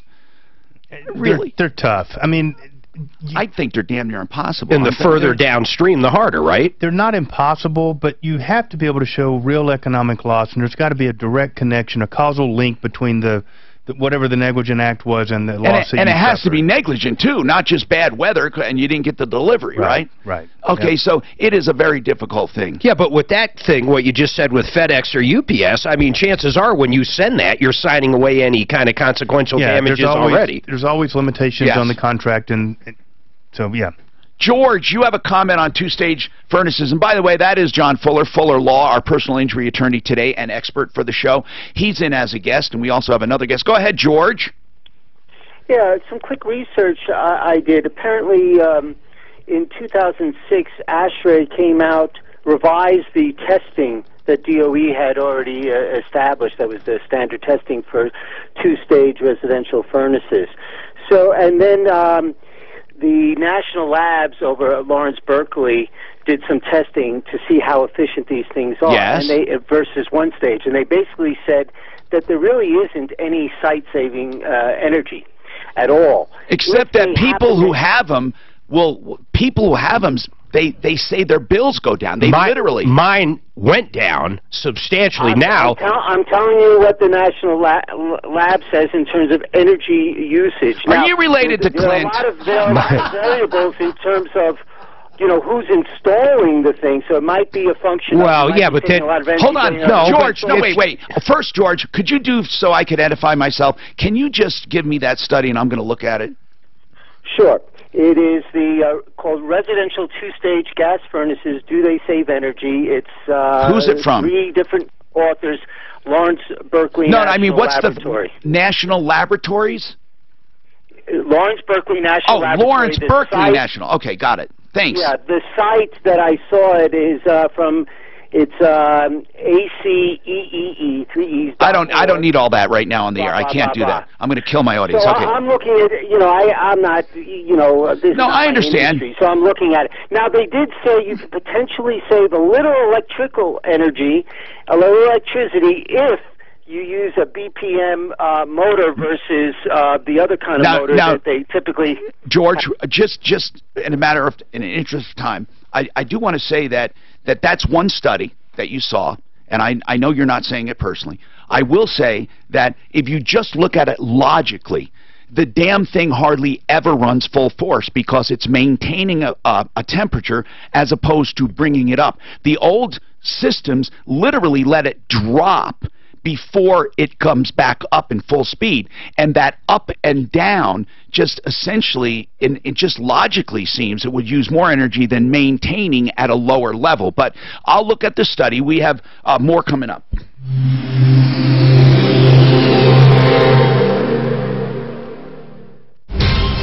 From the L&L Heat up to 100. You know, I did see a thing in Science Magazine that says it takes X amount of BTUs to heat the house. Like it takes this many BTUs to heat the house. If you do it slowly or fast, it still took that amount of energy to heat the house. Yeah, but mine, listen, if I set mine at 69 and it goes down to 6, actually, mine's even better than that. If it's set at 69 and one of the thermostats inside the house drops an 1/8 of a degree, it'll kick mine on at 10%. You don't even, it just is barely there to maintain it. It never goes above 10% unless if I move the temperature. I agree. The heat's more even, I agree. Well, the heat's perfectly and quiet and everything else in the zones, but their saying is if you have this big a house, this many cubic feet, it's going to take X amount of BTUs to warm it to whatever temperature you set the thermostat on, no matter how you do it. Now, the efficiency, like you have a 96% efficiency. Mine's well, actually, what they call mine is 98 plus. I don't even know what the hell that means. Now, get it is with the efficiency rating. But they talked about... all I know is my gas bill went down substantially. Well, all this was about was just simply two-staging the fan motor that they were talking about. Yeah, two-stage is weird, because the other thing that modulates on mine is the fan motor. So the fan motor, depending on what room is where and what thermostat says what, goes between basically 1% and 100%. So the fan is always running at 1 or 2%. If I jack the heat up 1 degree, the fan might go up 10%. The modulating gas might go up 10%. Yeah, as far as comfort and everything goes, that system. But two-stage is weird to think about because you're either, I think, 40% or 100% or whatever it is. But that's not the #1 thing that keeps your furnace efficient. It's cleaning it yearly. Yeah, well, that's right. You're right. Most people don't do that. But if you take brand new, a two-stage and pop it into a house, compared to an 80%, what he's saying that study says, don't change anything else. They're 2 brand new units, no duct work done, boom, boom. Take the same amount of BTUs to heat the house. Well, the only thing is the two-stage, though, if you're heating up the ductwork or keeping that ductwork warm, it's going to do better. Right. Well, what their saying was if it comes on at 40%, it takes longer. I know. I understand it takes longer. No, but it's the by same that amount of argument, gas, people though. used to say going faster gets you there close. Driving faster gets you there sooner. You use less gas, but then it's been proven that it doesn't. That if you go slower, there's a sweet spot, like 75. Hello, this is Tom. Oh no, not 75. I think it is. You think it's Good. lower? I am just How about in the cars that drop down, like from 8 cylinders to 4? Are you saying every car does that? No.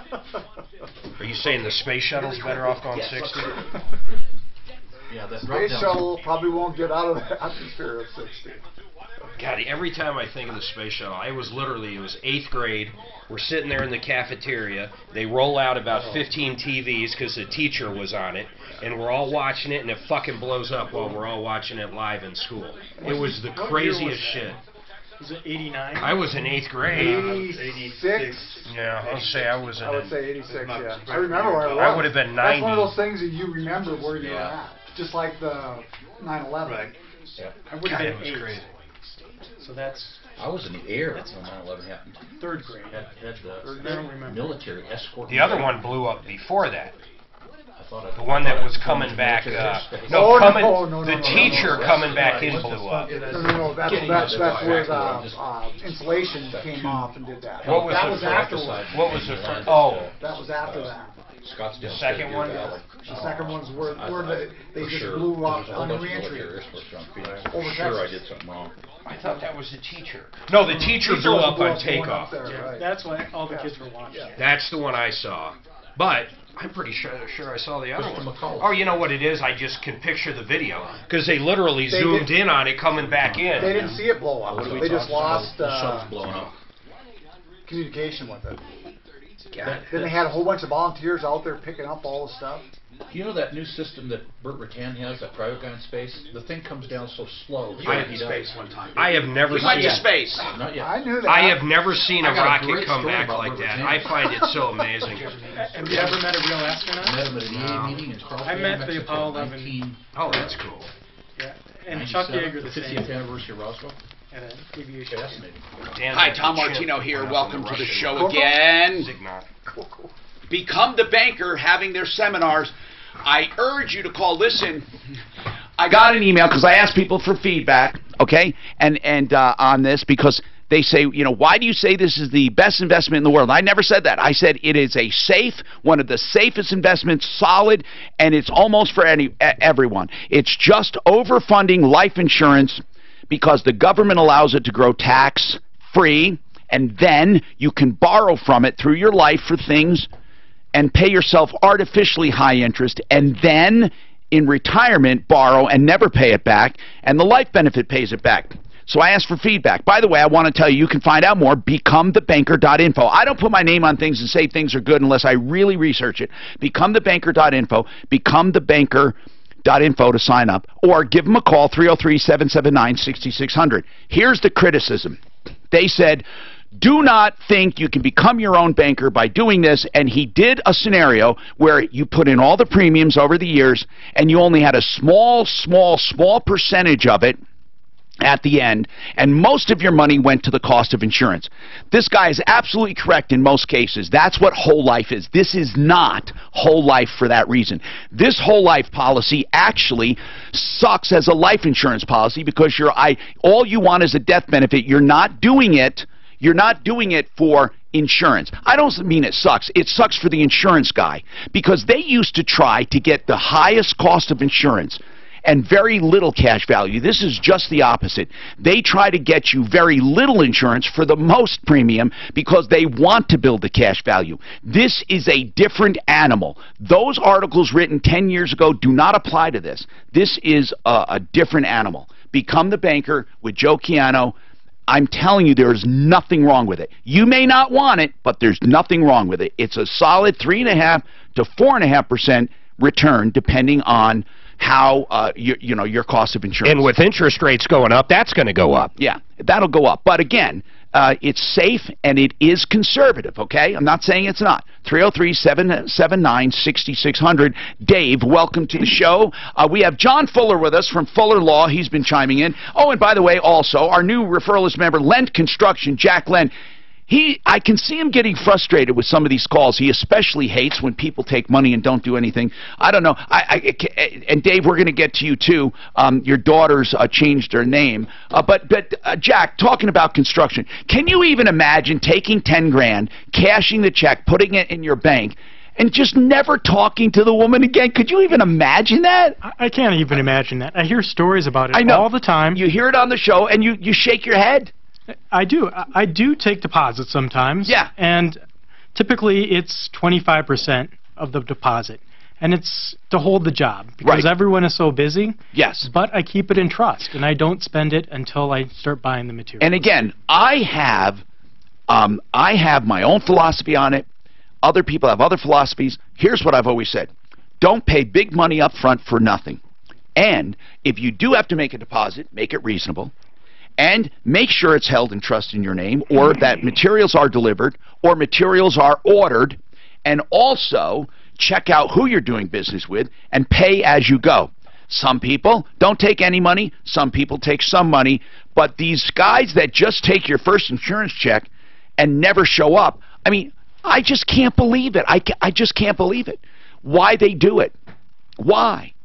So, Dave, your daughter changed her name. Is that right? Yes, it's what she did. And she legally, it's not through marriage. She legally changed her name. No, it's actually her husband divorced her. And so she changed it back to our name. Yes. Maiden name. Yes. And I wondered if I have to go to a lawyer to change my will. You don't have to go to a lawyer, and technically, if you can prove it's the same person, but you should do it. Any good attorney will say, make sure it reads what it is. Okay, would you repeat that last part again? Any good attorney would say, you should do it. You should change the name. You should change the name to match the will to avoid problems. And yes, you should do it. Now, here's the deal, though. If you do it, you don't need an attorney, but it's good to have an attorney if you want one. You don't need one. It's not required to have an attorney do it. But, I mean, you may want to take a look at it anyway. How old is the will? She's 50. How old is the will? Oh, the will. Excuse me. I'm sorry. It's very old. I've had it for probably 30 years, 30 or 40 years. Well, is it your will for her? No, it's just the will. My last will and testament. I have 2 daughters that okay, share well, in the will. You may want to. So it is your will for her. I mean, for your heirs. So what you need to do is make sure, truly make sure, that it's what you want. If you're going to go ahead and see an attorney like David Salisbury, I would recommend. He's very reasonable. He does a flat rate. So you say, here's what I want, and he gives you a price. So I would go to him for modifications of the will. But you definitely need to review a will at least every 10 years for sure. The other thing is, just for your first question, though, you can do an affidavit of one and the same person, and people do that all the time. Yeah, but why bother, right? Or do you think that's... What would you do, John? John? Well, Mark's right. I mean, you can. This happens all the time, especially in things like motor vehicle titles and stuff where people have been married and divorced and moved on. So you can do it that way, but I think, really and truly, a 30-year-old will probably needs to be revisited anyway. Yeah. So just clean it up and make it as tight as it can be. And for some reason... They call amendments, in everything else they call things amendments. And in wills they call them codicils. And I don't know why, but it's just... What does that mean? Codicil is just a word that means... For amendment, but why? I don't know. Latin? No, it's not Latin. Actually, I don't know if it's Latin. But it's... but attorneys do love Latin, don't they? What that quantum Marriott, is that... Am I saying that right? Or Marriott? Quantum... Quantum meruit. Meruit. I always get that wrong. Anyway, it just means you got something of value, so pay up, sucker. A lot of people say, well, I didn't order that. I didn't do that. And what's the eggshell theory called?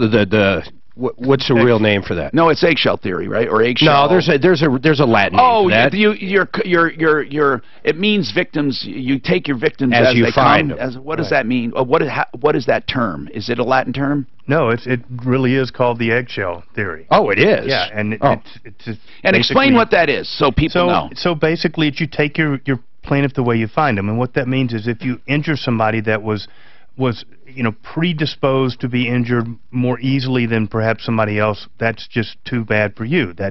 You don't get to reduce your liability for damages. Well, it's not unfair at all. But if you had a little fender bender that normally would have hurt no one, and this guy has major brain damage the rest of his life, then you're popped with major damages for something. Absolutely right. Yep. If you caused that. I mean, it's not unfair because you caused that damage. You can't defend your liability by saying, how could I have known that he had this condition that made him more predisposed? You're still liable for the damage that you caused. Okay. So the flip side of it would be that, it doesn't matter what the flip side is. It would work in the opposite way, but it's entirely fair. You pay for the damage that you caused. And they call it the egg. Some of them are calling the eggshell skull rule. Thin skull, thin-shelled skull theory. I mean, it's all saying the same thing. Is there really such a thing as an eggshell? Yeah, there is. So the case itself, Tom. Yeah. In a nutshell, was 2 kids got in a fight on a playground, and one of them punched the other, and it killed the kid. And they tried to defend by saying, how could I have known that he had this condition that made him susceptible to being killed with a single punch on the playground. I get it. So 303-713-TALK, Art of Granite. For your granite, if you are looking for a deal, and I mean a deal, you're going to find at Art of Granite, direct stone importer. You're also going to love the guy.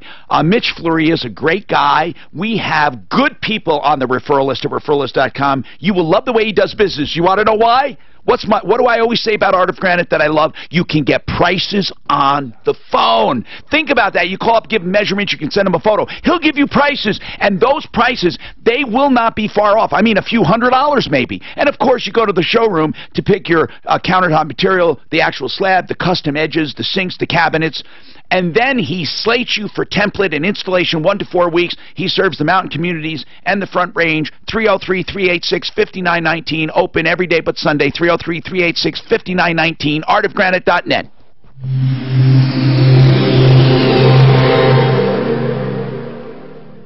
This is Denver's Talk Station, 630K. Good. I heard that. I've never heard that the stories of what a lot of laws are based on.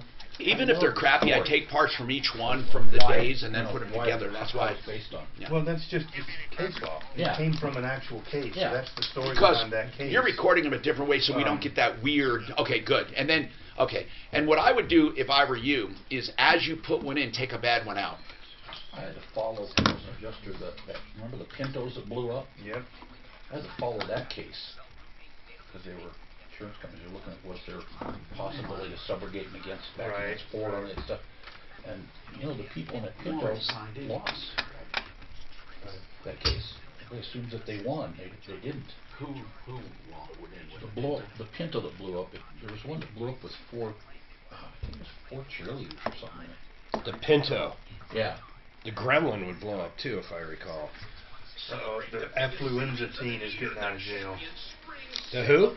The affluenza teen. What was that? Do you remember that guy? No. What is it? Did you say? His name was Ethan Couch. He's the guy that caused the crash and killed 4 people in the car wreck, and basically his defense was what they called affluenza. Oh, he had too much. I remember. He came from a very nice house. He couldn't really understand the wrongfulness of his conduct. And it worked, didn't it? Well, it worked a little bit. And for sentencing. Then he went to Mexico and got drunk and violated his, And it was everywhere. Or something. So then they put him in jail for 4 years, I think. And the charge was what? I'm sure it was breaking probation. Well, ultimately, yeah, it was probably a violation of bond conditions or something, or a violation of his probation or something. But they almost certainly put him under for. Think of that defense. What? The kid was so spoiled, he had no idea what he was doing, and they bought it because he didn't go to jail. So they bought it on the sentencing. Everybody else would have went to jail. He was sentenced to 2 years in jail for violating the terms of probation he received for killing 4 people and injuring 2 others. How do you get probation for killing 4 people? You have really good attorneys. That was a defense. Remember the case? His parents sheltered him so much. He was originally handed 10 years of probation. Well, how do you even get 10 years? Arguing that he was not culpable for his actions because of affluenza, or that he wasn't able to determine right from wrong because of his wealthy upbringing. Affluenza. I swear to God. Now listen, as part of his probation, he was ordered to stay away from alcohol. However, a video appeared online that seemed to show him taking part in a drinking game at a party. His probation officer ordered him to show up, and the rest was kind of history. So. And I don't think he did show up the first time. No, he did not. And then they sent, then his attorneys. He fled to Mexico is what he did. He fled to Mexico. Eventually, they tracked him down several months later in the town of Puerto Vallarta, Mexico. Geez, you'd think he would have found a smaller town. You know what? I covered the case, and I got to know the attorney, and I interviewed him. It was a famous case in Florida. I was there at the time, and it was about TV. He blamed the violence on TV for what the kid did. The kid beat up and killed an old woman. And it was the TV violence, the first TV violence case. What happened? His ass got thrown in jail. I'm trying to remember. It went better than they thought. I think he was found guilty, but it went way better than they thought. This guy made an impassioned plea about violence on TV and how this kid was constantly... I wish I remember this attorney. He was a famous attorney after that. and I interviewed him. He was like, he got to be famous because of this case. You know how some attorneys, like the O.J. case, made you know, Johnny Cochran famous. It was kind of like that in South Florida. But I think TV violence defense. That was a travesty. They thought that guy was guilty. Florida. This was okay. TV in Florida, television intoxication. But I want to go to the original one. Zamora. Yeah, his name. That was the kid that did it. Zamora. And this Zamora kid, Ellis Rubin was the attorney. He died, 81 years old. Ellis Rubin was so eloquent. He was known, he was the first one to take the TV intoxication defense. Ellis Rubin, unorthodox Miami defense attorney. He died in 2006. Wow, at 81. Well, it says here he started watching TV as a baby. His sitter, she recalled, would put him in front of the set, turn it on, and forget about him. See, how would he know that? The sitter would have to... He was convicted and sentenced to life. He fatally shot his next-door neighbor. He shot an 82-year-old man. Life doesn't sound like that defense worked very well. I thought he beat up his own grandma. 82-year-old. When you feel the world around you spinning out of control, you can find someone. Pro Auto Care is your car nanny. If you need a car nanny, well, everyone does. I just got a message saying, based on our records, you are due for an oil change. And damned if I wasn't. I love it. You know, they remind you of stuff when you need it based on your VIN number, and if there's any service bulletins, anything that needs to be done on your car, they let you know. They take care of you, and then they keep records if you want to sell your car. Pro Auto Care, I love the way they do business. 26 years in business, and they are doing such a great job. It's a family-run, owned operation. He has a son in there now. 2 locations near Evans and I-25, near Bowles and Santa Fe. And they have plenty of specials if you go to 303proauto.com and you click on the specials with me and Al there. You'll find it, 303proauto.com. And that's the phone number, 303-PRO-AUTO. Jason, what is going on with you, Jason? What's happening? Hello? Hey, Jason, what can we do to help you, sir? So I got a personal loan back in, I want to say like 2012, 2013 from my bank. And then like a year and a half later, I used collateral for that personal loan. And you use a what? Collateral. Oh, okay, right. It was security, right, okay. Yep. And then like a year and a half later, I co-signed for a car with my sister. Ooh, so you have 2 loans. Like a cross-collateral. Yeah, but they were at the same bank. That's my bank. Right, so you have 2 loans. One is a co-signer and one for yourself. Yep. And then what happened? What went wrong? Anything? My sister got the car repoed, so we owed them like $7,000 or something like that. And I paid off my personal loan with the collateral. Yeah. But they kept my title. Of course, that's a cross-collateralization agreement, which is a weird, except that it sounds weird that they're keeping the collateral. Usually what they do is they can keep the account, which is, here's what a cross-collateralization says. If you have an account with money in it and one without, and the one without incurs a liability, then they can go and get it from the good account. Basically, that's what it says. Now, a lot of people make arguments when it comes to LLCs and corporations that they're not the same. But this is a weird one because they have security on one account and you paid it off. But they're saying we're still keeping the security because of your other one. But your other one had the car repoed. Yep. And that was their security. So I just don't know, actually. I don't know if they're stretching the cross-collateralization. He agreed somewhere to all this in the paperwork. You think so? What bank? I think so. What bank? Well, at the time I first did all this, it was Community Financial Credit Union. Yeah. But then here in the last year or 2 years, they switched to Blue Financial Credit Union. When did you pay it? Paid my personal loan. Yeah, the one with the one with your motorhome or RV. I want to say I paid it off in like 2015 or 2016. And they still have your title. Yep. You forgot to get it back? Are they? No, he's saying they're holding it. When I paid them off, because I paid it off early. And they said, we're holding it because of your deficiency, right? Yep. How much is the deficiency on the other one? I want to say like 7,000, something like that. Did your sister pay any of it? Is she helping you? No. Are you still talking to her? I was talking to the bank, because we talked really good with this one lady that's handling it. Yeah. And I was paying, because I told her I couldn't afford to pay nothing, but I was paying her like $20 to $40 a week. Yeah, but... And my sister wasn't paying nothing. He thinks it's bad now. Wait till the repo man shows up and grabs that thing. They already got, the camper? Yeah. Yeah. They're not just holding the title for no reason. Listen, I'll tell you, we got a problem here. Likely, as Mark said, you agreed to it, but it sounds... I never read anything that looked like that, and I looked closely in mine because mine used to be collateralized with real estate. But it probably is there. I don't think the bank's stupid enough to pull this unless it was there. You mentioned the credit union blew. Okay, so I would ask this. This is what I would ask, okay, Jason? And then they'll think you know what you're talking about. I would say, before I begin a lawsuit, I want to make sure that I'm not just whistling Dixie here. So what I'd like to do, if you have authority to do this, please show me the cross-collateralization agreement that allows you to keep my camper.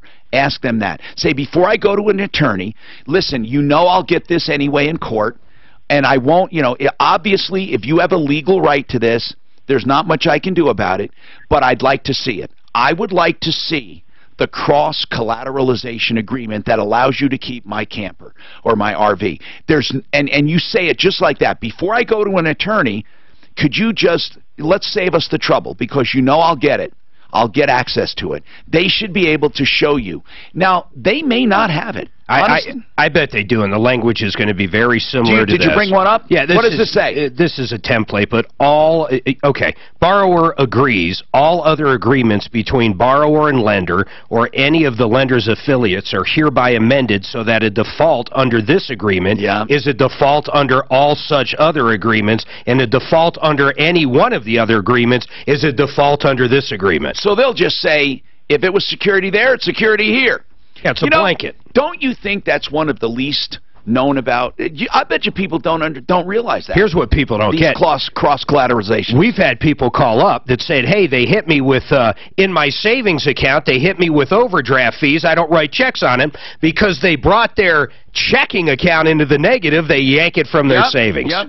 So it's really too bad. I'm really sorry about it. I think that you're out of luck. You're out of luck. Yeah, I'd be pissed at my sister. Now, Bill, I got to take a break, but you had renters that bounced checks. That's the same as not paying, okay? Did they ever make good on the checks, Bill? No. What it is, we just bought a house for rental, and I'm a new landlord. Yeah. Okay, and these are the first renters. They signed the lease. Yeah. And gave me a check for the security deposit and the first month's rent. And they both bounced? And it bounced, yeah. Did they ever move in? No. I would keep them from moving in.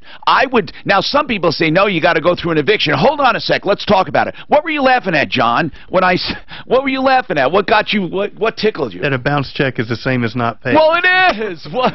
It's obvious. You're just saying Captain Obvious? Okay. I'm sorry. All right. We've been talking about plumbing, heating, cooling, electric a lot. We talked about all the good companies on the referral list, and then we talked about Plumline. And one thing I do want to tell you about, Plumline Services is one of the companies that said a furnace was bad one time, because we're having a meeting with HomeSmart today from Excel, because I think it's a lousy program. And one of the reasons is this one case. Plumline said the furnace was bad. HomeSmart went out of their way to say Plumline's cheating you. This woman called the show and said HomeSmart says they're cheating us. So Plumline was so pissed off, they sent out, with Mark there, technicians that pulled that furnace and gave her a brand new one free of charge. And they pulled that furnace apart. And Mark, that heat exchanger didn't have one crack, did it? It didn't have one crack. The heat exchanger had a ton of cracks in it. Not one. No, it had a ton. Eight or nine of them. You were trying to throw me off there. I'm going, what are we talking about? No, I'm serious. Plumbline proved themselves, and HomeSmart, lousy. Now, the reason I bring this up, okay, we're going to meet with HomeSmart, so the hell with it. I'm not going to down them anymore. We'll see what's going on. But with Plumbline, you can depend on them. They're heat exchanger experts, and of course, they will take care of you and give you free second opinions on any major repair. Remember that. Free second opinions on any major repair. Plumbing, heating, cooling, electric, or drains. 303-586-1086. 303-586-1086. PlumbLineServices.com. I know, I'm going to go to it. Okay. From the L&L Heating and Air Conditioning Traffic Center. There's a couple of slow spots in the Highway Drive in the metro area. Good news on the... I'll bet you that guy didn't bomb his check. I'll bet you. Hey, Scott, Mark Major in Denver. How are you, man?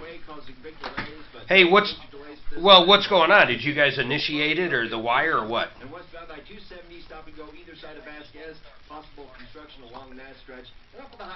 Oh, okay. Can you just send me that tracking number? Cool. And then am I meeting... What do we want to do with Cinnamon? Is she going to meet me later? Where are we at with that part? That's a good money. Well, she still needs to get the release and everything from me. My daddy would say, yes, girl. Okay, perfect.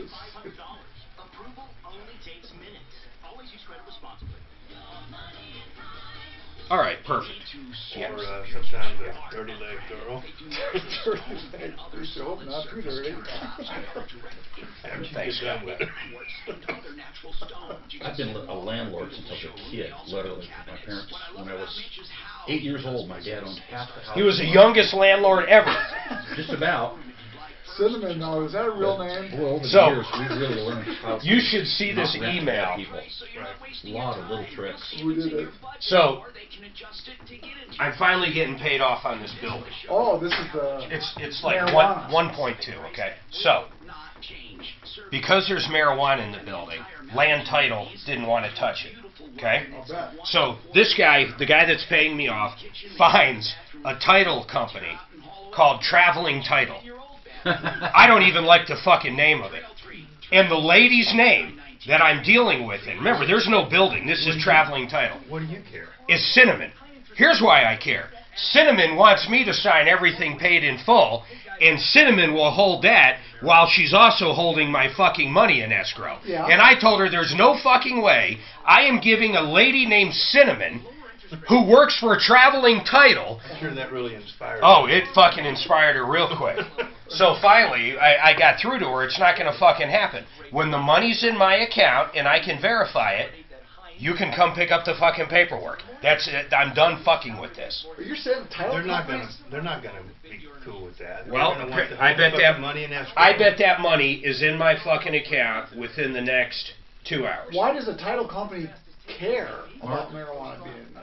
That I couldn't tell. You mean why? They had it all set up through land title, which I would have How do they been even know? more than comfortable. I have done so many deals with land title, flawless. Right. How do they even know? But Cinnamon the stripper, any girl with a stripper name. I'm thinking this guy says, so you're in your 20s. He's 40. Yeah, I know, he looks good. Look at him. He looks like... he gets carded. I know you get carded all the time. I do. It's a good thing, right? It's a good Does thing. your dad look real young? Well, I'm adopted, so... Oh, so you don't know. I don't know. Did you do a 23andMe? I did. Where are you from? What'd you I'm find from, out? We want to know if we should hate you or not. I'm from the Philippines. Yeah. Dan did a cheap one where it asked you where do you That's think funny. you're from. That's In funny. 1995, he fills out the Philippines. It comes back, yup, you're from the Philippines. Well, I'll just say this. At one company, I grew a beard, and my nickname was Sleeper Cell. Was what? Probably not. Sleeper Cell. Holy No, that's not did you do multiple tests and they came back from multiple places? Yeah, it was... That's... No, I've only done one. It said okay. You know what? That's a good 58% idea. British Isles and Ireland, some Africa, and Eastern European. Oh my God, everywhere. See, I think everybody comes back from everywhere. Well, unless But you're- we should do, What if you're from I nowhere? just sent in my 23andMe, we should do another one. You could be Arab, you could be... You look Mediterranean for sure. That's what I thought. That's what a lot of people say. Mediterranean. Australian? Canadian? North Africa. You're not handsome enough to be Italian, but... Wherever No, I his go nose into a is place, start speaking their native language because they think I speak it. Just speak English. So. How old were you when you were adopted? An infant. Oh, okay. Mark, if you have trouble with that title company, you've got a commercial. How did you learn construction? I don't have trouble. When the money's in the account, I'm done. I have my own title company too. That's the problem. They want to use traveling. I might as well open up my own title My company. dad was a cardiologist. In my own escrow account. But you can't. He taught me how to I know. That's my whole point. He was a handyman. I just didn't hire the stripper named Cinnamon. I don't see a problem. On a serious note here, I want you to take this number down. And if you know anyone struggling with addiction, I don't mean the addict themselves, but the family or the loved ones, please take this number down. It's an informational number, and this is our marketing campaign for the Raleigh House. They don't need to, first of all, you don't do a sales job with like treatment for addiction. They have a premier facility and actually multiple locations in the Denver area. But what they want to do is give you information, and then you make the choice. They're going to get people no matter what, okay? They want to help you make the right choice. There are some free programs at Salvation Army that are great. There are other programs. They'll talk about cost, programs, scholarships, whether insurance pays, how insurance pays, what's involved, how long it is, what starts an addiction, how do you know there is an addiction, what do you say to the addict, how do you approach them. You can call you can call with your family members, you can do a conference call, you can have them help you to confront the addict in your life. Any question you have, and it's confidential and it's complimentary. 720-893-5559. This is so important because things never change without some kind of help. They'll just stay the same and another day goes by. 720-893-5559. That's painkillers, meth, amphetamines, or you could have alcohol, whatever the addiction. 720-893-5559. Todd Terry is on our referral list, the owner of Apple Air, and he has some comments on two-stage furnaces. We've been talking about it because, are they good? Are they not? Are they worth it? And Mark mentioned he has a multi-stage furnace. It's not a two-stage. Mark has a modulating furnace, and that goes up and down like a volume control. So what are your comments, Todd, if you could, on not just two-stage, but on modulating?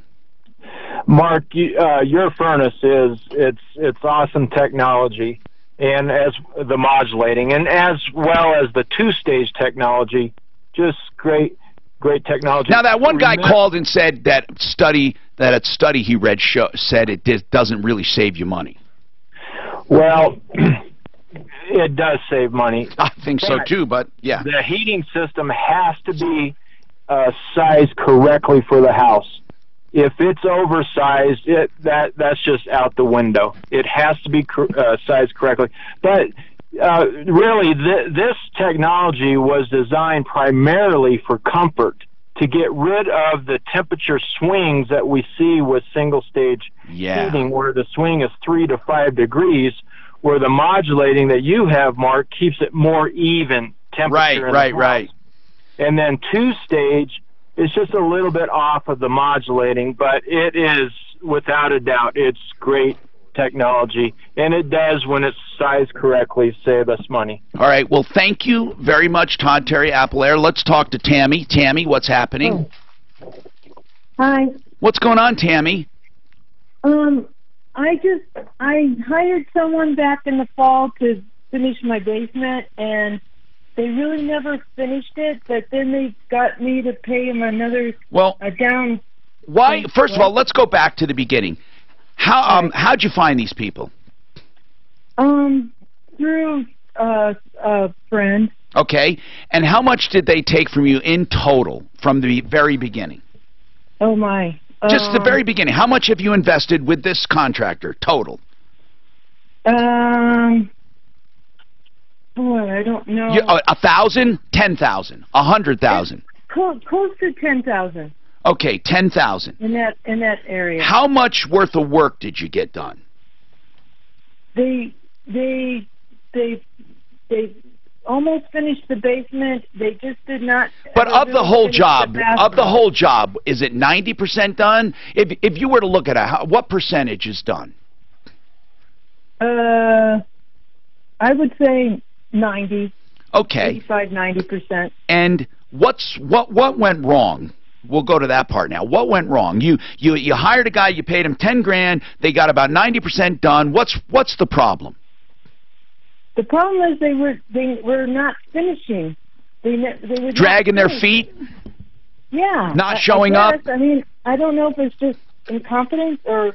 Well, the good news is at least you got most of it done. Right now, what do you want done right now? Why are you calling us? How can we help you? Well, so that was the basement. So now the next project was upcoming, and it was going to be the kitchen. But why would you even start a new project if they didn't finish it? Hold on, and we'll come back to you, Tammy. People, you can get right on right now. 303-713-TALK, 713-8255. We have more coming up.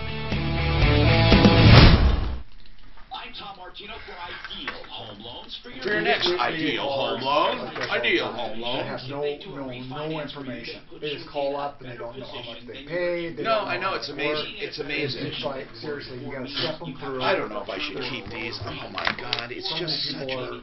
hard to help. They are. They're hard on Amazon? I deal with a lot I keep bringing back to Best Buy. I'm just wondering, should I? Should I keep it? I'm wondering, what can I use for the Bluetooth thing? I'm not gonna pay for With a delay, I can't do that. Well, no, delays don't matter at all. I do. Ever. Unless you're talking. Why do I give a shit if my music is delayed a second for my player? Well, if you're watching a video or program something, where though, then the they can delay apply will for a loan jack to do you up. You'll see the lips, Right. get things for free. Like some of those things, like Beats headphones were notorious for having a delay when you were watching video. So it constantly looked like it was out of sync. They're like literally like the old Chinese ones you reach, you know? That is a point. That is a point. But lower income That are just worse than drives that. you freaking nuts when you're watching it, trying to sync it up in your brain. Really? But if you're strictly If you listening get to something music, for free, who cares? But they demand that they should get even more. so do you ever watch like Netflix All when the you're working out and time. stuff? And those When are I'm not- driving. Yeah, that's good. I'm doing it now. Oh shit, I don't tell you that. You'll come after me. And I'm only doing the No, Netflix. He'll sue Netflix. Take a shower for a Now whole listen, How dare you make that content stream? here's what I do. No way. I put it on the seat, No way. face down, when and I she got listen to to the it. hotel, It's just like books on they tape. wanted to I use do it that for too. the, I listen to stuff like that. Hey, Mark. convenience. Yes, sir. And TED Talks, Incident. you don't have to 2 see o'clock it. today with Right. either Excel or Home Smart. Yes, Home Smart. I love That they would get Uh-huh. love streaming. It's like At least how I do think my it's life here, exist yeah. without it? Right. So at night, I mean, I don't watch TV. And then I had to pay for I mean, if I do, it's streamed. Right. I don't know anyone. Does anyone sit down and watch scheduled Yeah, program? we do. I'm not gonna do that. But not a lot of it. I mean, we just. News, I mean, maybe that just I'm up at Sports. stupid early hours of the day. I'm up like 2. This one we're definitely one of get them. those things I needed. Sir, okay. So, you know, because as soon as my little Yeah, brain I know. starts waking up, then I'm going through every single thing. Yeah, I mean, I end up, Diamondback. yes, I get hit that's with my 250 schedule now. And then going back and forth to Florida, the 2 hours is lost money different. easily. Hey, Drew, that did not print. No, it's. I never used to sleep a lot. I would go at midnight or 2 in the morning. The guys, I mean, our caller, we have supposed to be different sending four a to bill. 4 to 6 to hours. try to figure out where Now the we go to bed early more and than hang make up around, for watch what TV, and we then can't find. get up early. Don't do that. We don't. But I get a lot of sleep. Right. Because I think it's I'm basically healthier incentivizing. You know, 6 hours for But that's me what is they do. pretty Same decent people night's that go sleep and buy on something average. at what's that fancy? But it's just, clothes the store, 6 starts at 8 o'clock at night or something, and then I'm up at 2 in the morning, you know. Nordstrom? But I get a lot of stuff done, though, They take too. I mean, there's there's not, people there it's that not all they bad. buy It's a quiet, suit or they my buy brain dress, is clear. they're the worst. If I have something to do They for take work, tags you even know, on stay it, brief wear or the something, dress I and then can bring do it some back. great writing at 2 Now, and 3 and 4 in the Nordstrom morning, because there's nothing else going on, Incentivizes you people, know. but Man, I'm you know, surprised even if they know that happens, they Holy take crap. I used to And do I that. think these people I just feel, I'm getting older. I just feel it. anyway. Yeah. That's they go through Well, I life feel like it that. too, but I just And they don't. It doesn't stop make my them a better brain person from because they're starting to so go poor. over everything, you know, When I was everything a I kid, have to do that day, everything I did the day before, just on and on and on and on, Petty thefts. and it just won't stop. You don't get But anything. you have still people's lives poor. Yeah. Yeah, but you've done stuff that that's God. I would have a hard And time. you have people that are depending on you to like, Well, oh my for God, me, I'm we making need more this. money by getting them out. But then again, you don't take cases if it's hopeless, But, so. I mean, They keep on asking me for more stuff, and I say, well, that's not. I mean, right? I mean, you're not going to take something. If there's no insurance to go after, why give somebody false hope? No, I do my best not to Then go you don't after get those it. cases. Exactly. And it's like, You why tell them like that, bother? then you don't get it. You know, See how it works? that- If that- you go to the that grocery is another store thing. Can you- and where you people buy are your truly things, and now you want this, you got to pay for Truly it. victimized. You look There's at no it as fund, it's like funny, the fair or fund. you look I at mean, it or as where their lives are freaking- forever. Because if I'm you not did it talking with about humor, people are just if you going kinda- after bullshit. and you go Their talk to lives your are wife, forever and, changing yeah, you know, because what this happened today? freaking workaday guy has no insurance. They get $20,000 nothing. on a $40. Yeah. So I can For sure. And as long as you can and stuff. I- And we laugh about different Those things. are my stories, strengths and that's how we sometimes, see you know. people. But I mean, And there's many people that are hard to help. Once they call there's just nothing they you can do expect, sometimes, boom, you know. you do everything. They just drop it off, boom, you do everything. And I've heard that of these. So I don't know what the new theme needs to Heard be, Thomas but, too nice. you know, I just know that in January and February, we were Oh, pretty there's much many. great. We signed up probably 20 new cases. And we got called back and stuff, and then they don't call, and then they call, hey, you know what happened? I think our messages just get stale after a while. No, We have I to just keep think cleaning them up and exactly stuff, what you know? that's exactly what it Especially is. on their home, because people. That's exactly expect what it everything is. to be- So it's time to switch up. Not everybody. I would say it's, 5%, right? Well, when you're working with low-income people, it's closer to 50-50 shot. Where we're dealing with the crazy person. Why do you don't want to deal with those, do you? Well, it's pretty profitable. Oh. But there's a lot of people And that it's are- recession-proof jobs now. Yeah. There's high-end people that are some of the worst, too. They extract everything. I don't work for lawyers. You know what? I've heard lawyers are the worst people to work for like houses and stuff, because they know how hard to push. You know that they. What are you trying to say? No, I'm not saying you. I'm not saying that. I'm not saying you. I know I've heard that from a couple different. They know. Well, I'm not going to pay you that $20,000. It's up to taking to court. It's. Well, there are some, like my old boss was, he never paid anything. I need give me the exact amount. He would glad hand you till the cows came home to get you in there to do the job, and as soon as you got the invoice, he's like, oh, my God, that's absolutely absurd. And then he'd write me nasty letters. Zero Then change. he'd send short checks like. And then there's no pending on that. That's 60 done. cents I on can the dollar literally or withdraw something, that now. and Or send it just out. cry for I and assure everything you, else. you don't And have some that people much just cash get on tired you. of dealing with him and take the money and just say never again. But all right, thanks, Mike. that's just so old school. Like, well, I never got that bill. It's All like, right, well, what's your done. fax number? Boom, it's there. And then he would just drag people out for 2 or 3 months, regardless. It didn't matter what the service was, what the bill was. It for. doesn't matter too much, but it's not Britain. Hi, Tom Martino here. Welcome to the show. This hour brought to you by Ideal Home Loans for your next Ideal Home Loan. And we'll be talking to them in a minute. We have John Fuller here from Fuller Law, talking personal injury and more, and then a guest, a new member of the referral list. Welcome to the show where we solve problems, answer questions, and taking complaints.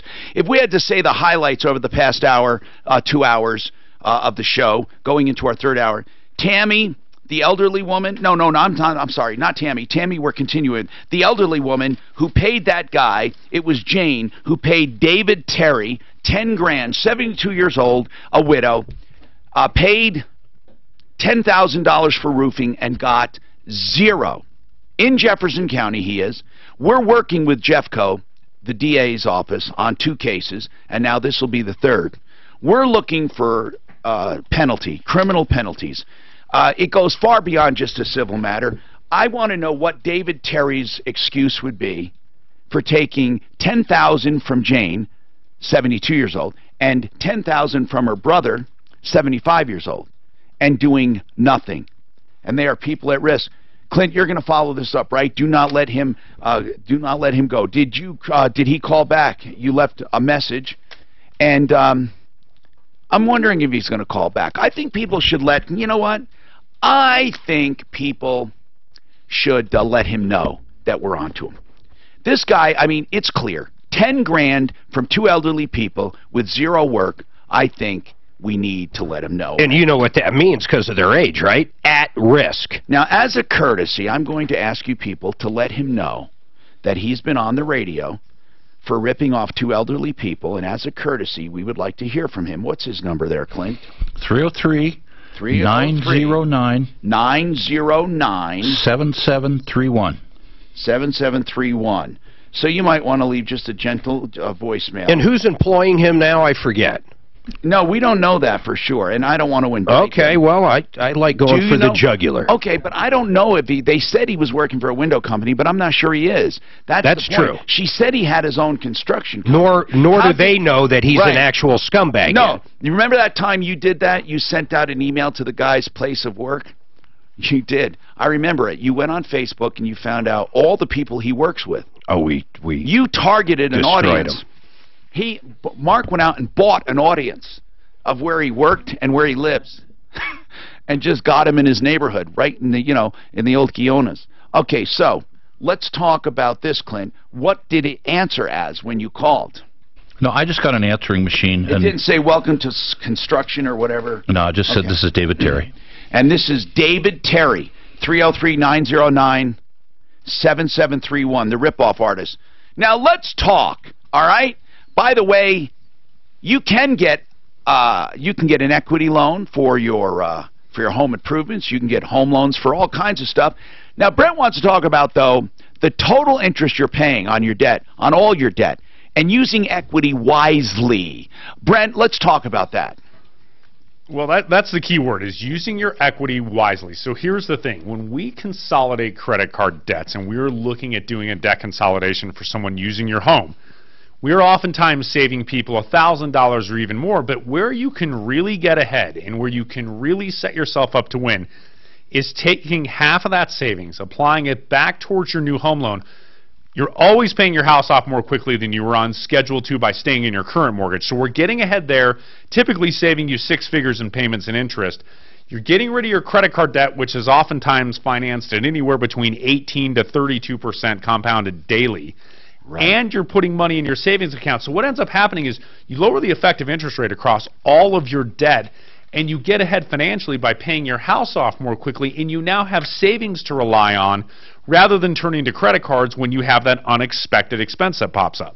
And you can't do better than that. And then they'll even show you with the money you're saving how you can pay off those consumables quicker so they're not financed over the whole 30 years or 15 years or whatever.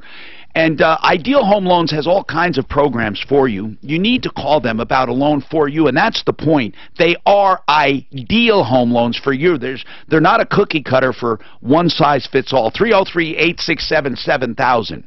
303-867-7000 or idealhomeloans.com. And so many people, they borrow money to buy a home. And if you're looking for a home, who am I going to say? Frank Duran, therealestateman.com. Especially if you're marketing a home. Right now, it's a hot market, but you still want to move your home because for you, it's just you.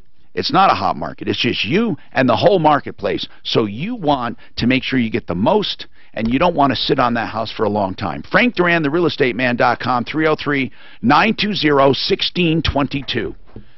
He's the best. That's all I can say, the best. You'll find out.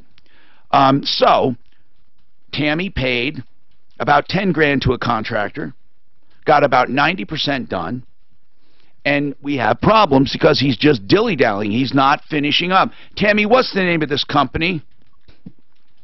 Well, they go by T&A Construction. T&A? You've got to be kidding me. Okay, no, that's okay. She know. doesn't know what that means, does it? Okay, T&A Construction. Okay. Yeah. And how you talked to him the last time when? I sent an email Sunday. What did you say in the email? I just said, please give me my money back, the $4,000. What's the $4,000? Was that for the new job? Yes. Okay. Are you paid in full in the basement? Yes. What was the contract for the basement? It was $10,000 for the labor, and then I paid for materials. And so you're paid in full for the basement, but the basement is not done, right? Right, the bathroom's not done, and well, you're right, it's not Okay. done, And then yeah. he got more money from you, or not? Yes. I thought you said you only paid 10, but you actually paid 14. Yes. You paid 10 for the basement, and you gave him a deposit. Now, tell me this, Tammy. Why, in God's name, would you pay another $4,000 as a down payment for the upstairs when he did not finish the downstairs? Why? That's a good question. I don't know why. I think the guy is so slick that he Did you it. pay in a check? Yes. All right. Did he clear the check? Did he cash it? Yes. He cashed it the next day. Oh, man. You're so ripped. Go ahead. What did you want to say? Jack from Lent Construction, our guest today. What did you want to say, Jack? Tammy, I have two questions for you. $14,000 for a basement remodel seems It's pretty 10 for the basement. 4 went toward the upstairs. So my first question is... Crazy cheap. Is he a licensed contractor? Does he have an insurance? And did he pull permits? Okay, good questions. First of all, is he licensed? You don't know, right?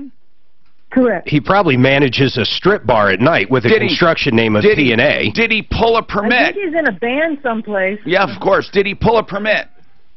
No. What is his name? Anthony Sweet. Anthony Sweet? Mm-hmm. Anthony Sweet. Yeah. Okay. Sweet Anthony. Okay. And you want the $4,000 back. He owes you more than 4. He's going to owe you 4 plus whatever it takes to finish the bathroom. How much will it take to finish the bathroom? I don't know. I don't know, because what he did do in the bathroom needs to be redone, because he did such a bad job on that. Okay, I'm asking how much will it take to finish the basement? That means taking care of problems. How much total will it take? That's what you need. You need to get an expert to tell you how much it's going to cost to finish it, and then you're going to add it to the $4,000, and then you're going to sue for that amount. Really? Okay. Tom, what? If he never... Hold on 1 second, Tammy. Hold on. What were you going to say? If he's not a licensed contractor and he didn't pull permits, she's going to have more issues, because the building department could make her tear everything out. Well, we're going to hope that they don't find out. I mean, really, we have to do manage control. We have to manage damages now. So all I'm concerned about right now is getting your money and your money's worth. But he's right. I mean, you have major problems here. Did he pull a permit, do you know? Is there a permit down there? Or on your window? No. T&A Construction, Anthony Sweet. When you asked for your money back, was it in a voicemail? Oh, no, it was an email. Yeah. What's his email address? What's his email? It's taconstruction@gmail.com. taconstruction@gmail.com. People, you know what to do, you Martino Marauders. T as in Tom, A as in asswipe, construction@gmail.com. That's taconstruction.com. taconstruction@gmail.com. taconstruction@gmail.com. And Tammy, you need, really, we're going to let him know, a courtesy. He's been on the air and we're following it through. You need to start right now. You need to start immediately with your small claims action. And if people would just follow us along and get a judgment and go after them, we have collectors who know how to throw these people in jail because they won't answer interrogatories, and you can get them for contempt, and when they get in jail, they have to post as their bond, what? How much, Mark? It depends how much is there, how much is owed, how much the judgment is. But usually it's the amount of that. The amount of the judgment. Jay Lopez, I tracked his ass down, had Denver County pick him up in Douglas County and throw his ass in jail. So, get it? We're going to play hardball here. So, T&A Construction, Anthony Sweet. Yeah. We're coming for you. And his accomplice, Anna Carlton. Anna? Who is Anna Carlton? She's the T or the A? She might she might be the A because T might stand for Tony. And Anna. Yeah, you're right. Tony and let me clarify that email. It's it's TNA Construction at Hustler.com. No, wait a minute. Really clarify, because I don't want people sending stuff to the wrong email. What is the email? Yeah, here. I got Damn it. I got it. It's ANNA, Anna, dot, and then... How the hell did you get so wrong? Wait a minute. Tammy, why did you see it say taconstruction@gmail.com? Did you just have some kind of convulsion? I mean, how did you find that number? So that is not the... I verified. It's on the email, and then I verified the email that I... Okay, I just want to make sure. TA Construction is at Gmail is not the address. No, it's ANNA dot taconstruction@gmail.com. Okay. I wanted to verify no, that's good. So okay, thank you. No, I appreciate it very much. So we will make sure we get that right. Anna, ANNA, Anna dot taconstruction@gmail.com. Right, that's the one. Yeah.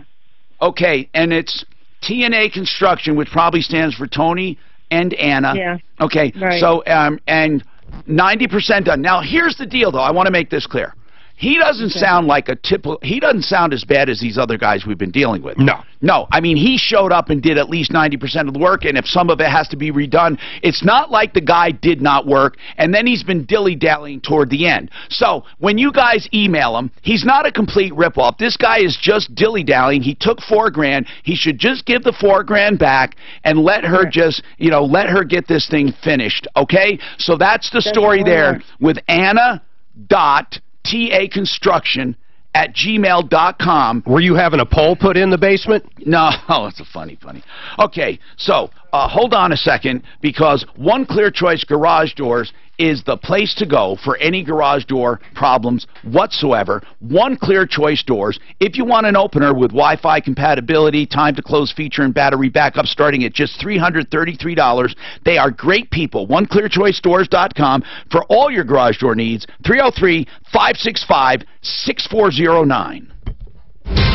This report is brought to you by Lowe's. One big crash off highway. Eastbound Mississippi is shut down at Santa Fe due to a double-car rollover wreck. We ran them out of business, and they reorganized into Oops Construction.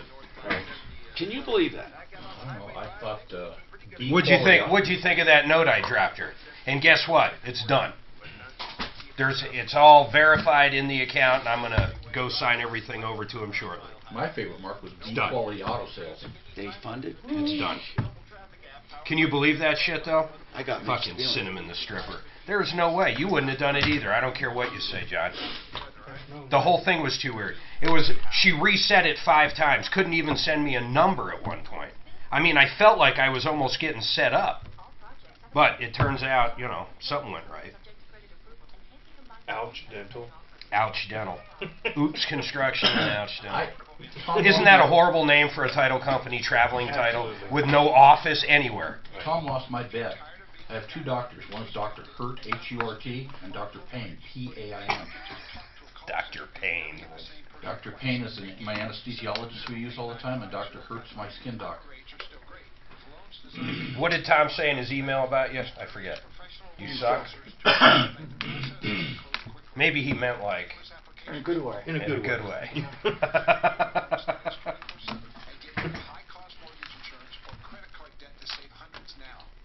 TNA Construction. You can't make this stuff up. It's fucking unbelievable. And that woman literally had no idea, did she? She had no idea what. I wonder if we didn't ask her. I wonder if she's elderly. She sounds like she might be. Tammy. What's that break off? Is it 70? 70? For the elderly at risk? I think it's 70. Or 70 or 65. Well, I don't know. It's bad, though, if you get it.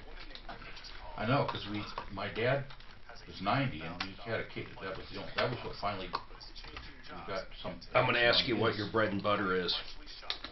Is it remodeling? What is your bread and butter, man? It's remodeling. Okay, cool.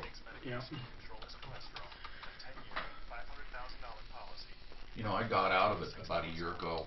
I started Finish Line Basements for my son-in-law so they have a job. And we had such problems hiring anybody for anything that we just, I just closed it. I just said, hell with it. I'm not doing this anymore. It's difficult. I think drywallers are the absolute worst. Actually, that's the only good people I have. I think painters are usually the funky ones because they're always I need a around good those painter. fumes. Quick patch. We got a couple. You need a good driver. Interior, exterior. Interior. Quick patch. I might have his card. He's done a lot for me. He's really good. When we had that last hailstorm in Castle Rock like 5 years ago, 70 that risk. Yeah. we did everything, man. We did the entire interior of the house, the exterior. God. Yeah, we just got our house sold, and we've actually got like 7 days between closing on the new one and Okay. out of the old one. For your loved ones, if you're looking for Where is it? assisted living, you will not do better than goldenorchard.com. Golden Orchard. Very rare that they have openings. From $4 to $5 grand, the rent covers everything, including food, snacks, and living expenses. Everything, the outings and the field trips, and they have beautiful patios, large yards. They have some beds in some areas for Alzheimer's, dementia, and memory care. And it's open to anyone, of course.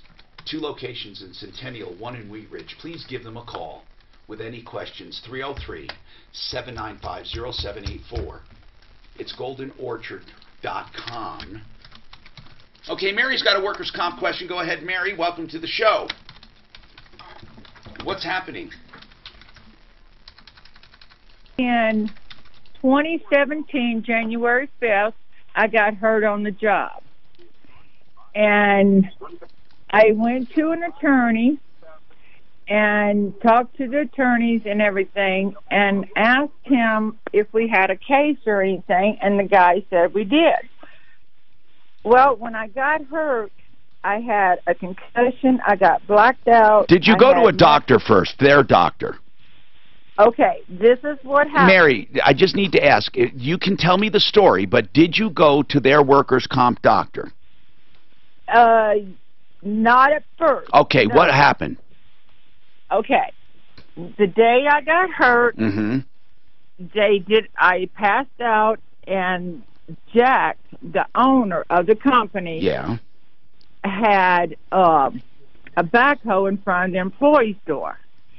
And I was going in to turn, and the next thing I knew, I hit the backhoe.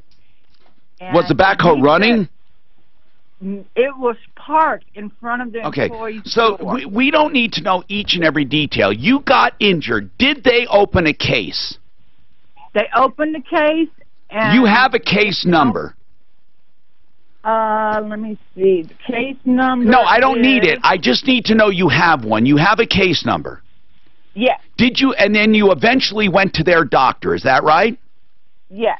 Did you ever get released with maximum medical improvement? No, I'm still going through treatment. Okay, so what is your concern right now? What is your concern right now? Okay, my concern, my attorney, okay, we went to court August 16th of 2017. Wait, what did you go to court for? Okay, to have them pay for my medical records, wait a minute, Mary, you already have a workers' comp claim. Why did you go to court? This happened in January of 2016 or 17? 17. And you went to court when? August 15th, 2017. Okay, but what was the purpose of the court? Were you suing the workers? What, John, do you know what it was? Was this work comp administrative hearing there, Mary? Was it an administrative hearing, a work comp administrative hearing? Yes. Okay. And what was in dispute at that hearing, Mary? Okay, they wanted all my medical bills to be paid.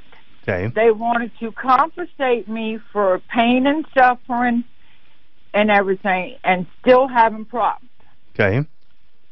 But the judge threw the case out. Why? Okay. Because she was driving and ran into something parked, right? No? So, Mary, Yes. were they challenging the compensability of the claim? Were they challenging the claim itself at this hearing? Yeah, what were they, what were they saying? The judge is saying that I was a bald-faced liar. Okay, well, then you lost. That's what happens in court. But why does she think it is their fault if she's driving and runs into a parked car or whatever? Mary, No. you weren't driving when you hit No. this thing, right? No. Okay. Mary, hold on. No. The okay means you're going to get ready for a story. Here's all I need to know. I don't care about fault at this point. What did the judge say that made you think he thought you were a liar? What did he say? He just told me with me moving my arms, moving my neck, and I have no reason. He said it was just a bump on your head, and that was it. Get over it. Okay, so basically he thought you were making too much of it. The judge, she lost on compensability. Yeah. She lost her case. Yeah, you lost your case, but I can't believe they wouldn't pay for just doctor bills. What kind of doctor bills are we talking about? At least $85,000. What? Wait a minute. Yeah. What did you have done? I had CT scans, MRIs. Okay. You're claiming a closed head injury, right? I had staples. That seems to be apparent. Wait. But you didn't. No. Listen, closed head injuries are terrible. But you did not go to their doctor until later on. How long after the incident did you go to their doctor? It was like 3 weeks. And when you went to their doctor before that, had you gone to your doctor? Yes, and I kept going back to emergency rooms over and over. And what were you going for? What were the symptoms? Headache, nausea, dizzy, headache. Okay, I can believe that. Did their doctor come up with a conclusion or a diagnosis?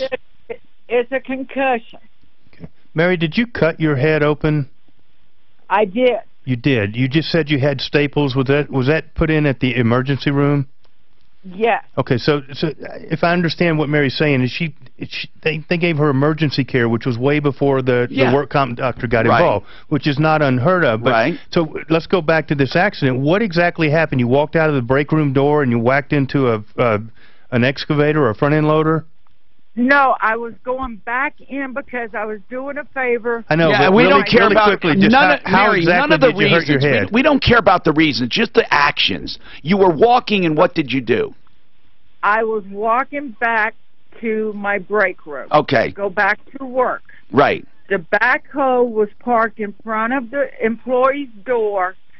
I was turning. Next thing I knew, I hit it. I knocked out. You just walked right into it then, right? Were you texting or anything? No. Okay. Hey, John, does fault enter into it with workers' comp? I didn't think it did. It doesn't, except to the extent that there's not a safety violation or a drug code violation, one of those kind of things. Those can always pop up to eliminate coverage. But other than that, she should be covered. Course and scope of the employment, it should be covered. That's why I don't understand. She said she was on lunch. Yeah, but if you're on the employer's property, you're coming back in, I think you could argue that this is very unheard of to be totally... Wait a minute. If I have an employee that just... Okay, a younger guy. Let's just take a younger guy that's so dumb he walks into a brick wall. Yes, you're covered. I'm in trouble. Yes, you're covered. Or my insurance policy is going to have to step up. Yes. On that employer's property, I think so. I think going back in the employee break door... Mark. It can be very weird because there have been a lot of cases where they think people do things intentionally. But Mary, I need to just quickly, Mary, on the injury itself, did they pay zero? Did the administrative judge say zero liability on the employer or zero? You got zero? Zero. Nothing. Not one penny for doctor bills. Not one penny. Nothing.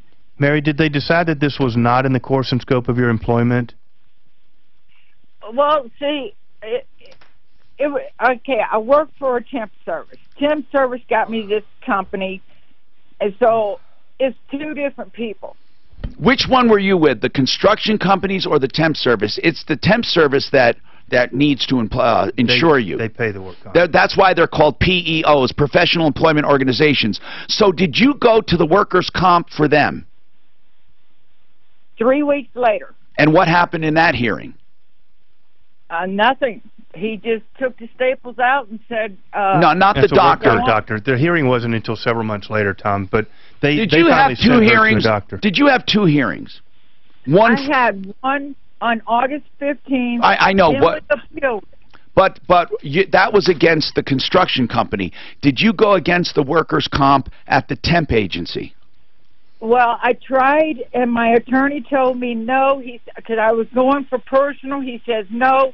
He says you can't go after the company. No, there's no personal injury. There's well, why? Now that's what you have to show negligence. Here's what should have happened, and I bet you agree with me. She should have went after the temp company, found the right attorney, like someone on the referral list. Then they would name the construction as a third party and go after both of them. But to go after third party for pain and suffering for injury. Well, they're going to say that they shouldn't have parked the backhoe where it was. Oh, well. Yeah, but you've got the comp bar is going to extend to that construction company or something. I think, listen, Mary, Tom, when you lose, you lose. I mean, what does your attorney say you should do? You lost.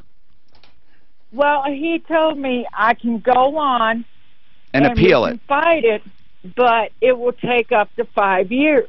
Okay. Did she go after the temp agencies or not? No, she didn't. Well, then why can't she go after them? If she was working for them and that's the scope of work, John. So what's your question today, Mary? Well, I got a letter from my attorney. Yes. He wants to close the case. He doesn't think he has a good case. Huh? He doesn't think you have a good case. It's that but simple. But he said I did. Well, then he wouldn't want to close it, Mary. He's not being truthful to you. He just doesn't want to do it. No, John said earlier, no attorney will turn down a good case. Period. I'm still completely lost. And Mary, workers' comp pays very little, okay? It's a workers' comp case. It pays very little to both the attorney and to the injured. The maximum you would get is very little. I mean, I don't know what you're going for, but I can't believe you have $85,000 in bills, and I can't believe they won't pay a penny of it. That's the part that gets me. If she sends us that letter from that attorney, let's look at it, and then we can ask him any questions. Like to know, I'd like to see, did the judge put in writing the determination?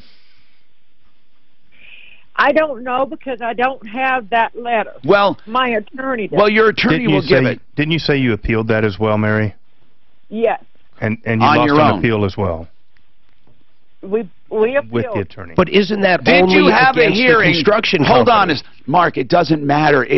I'm sure that administrative judge knew the situation and accepted it. You can't go back twice. I mean, in other words, if that administrative judge, they knew about the temp agency, they do all kinds of discovery. That's the first thing the construction company would have brought up, and I'm sure that it was proper because the judge wouldn't have probably heard it.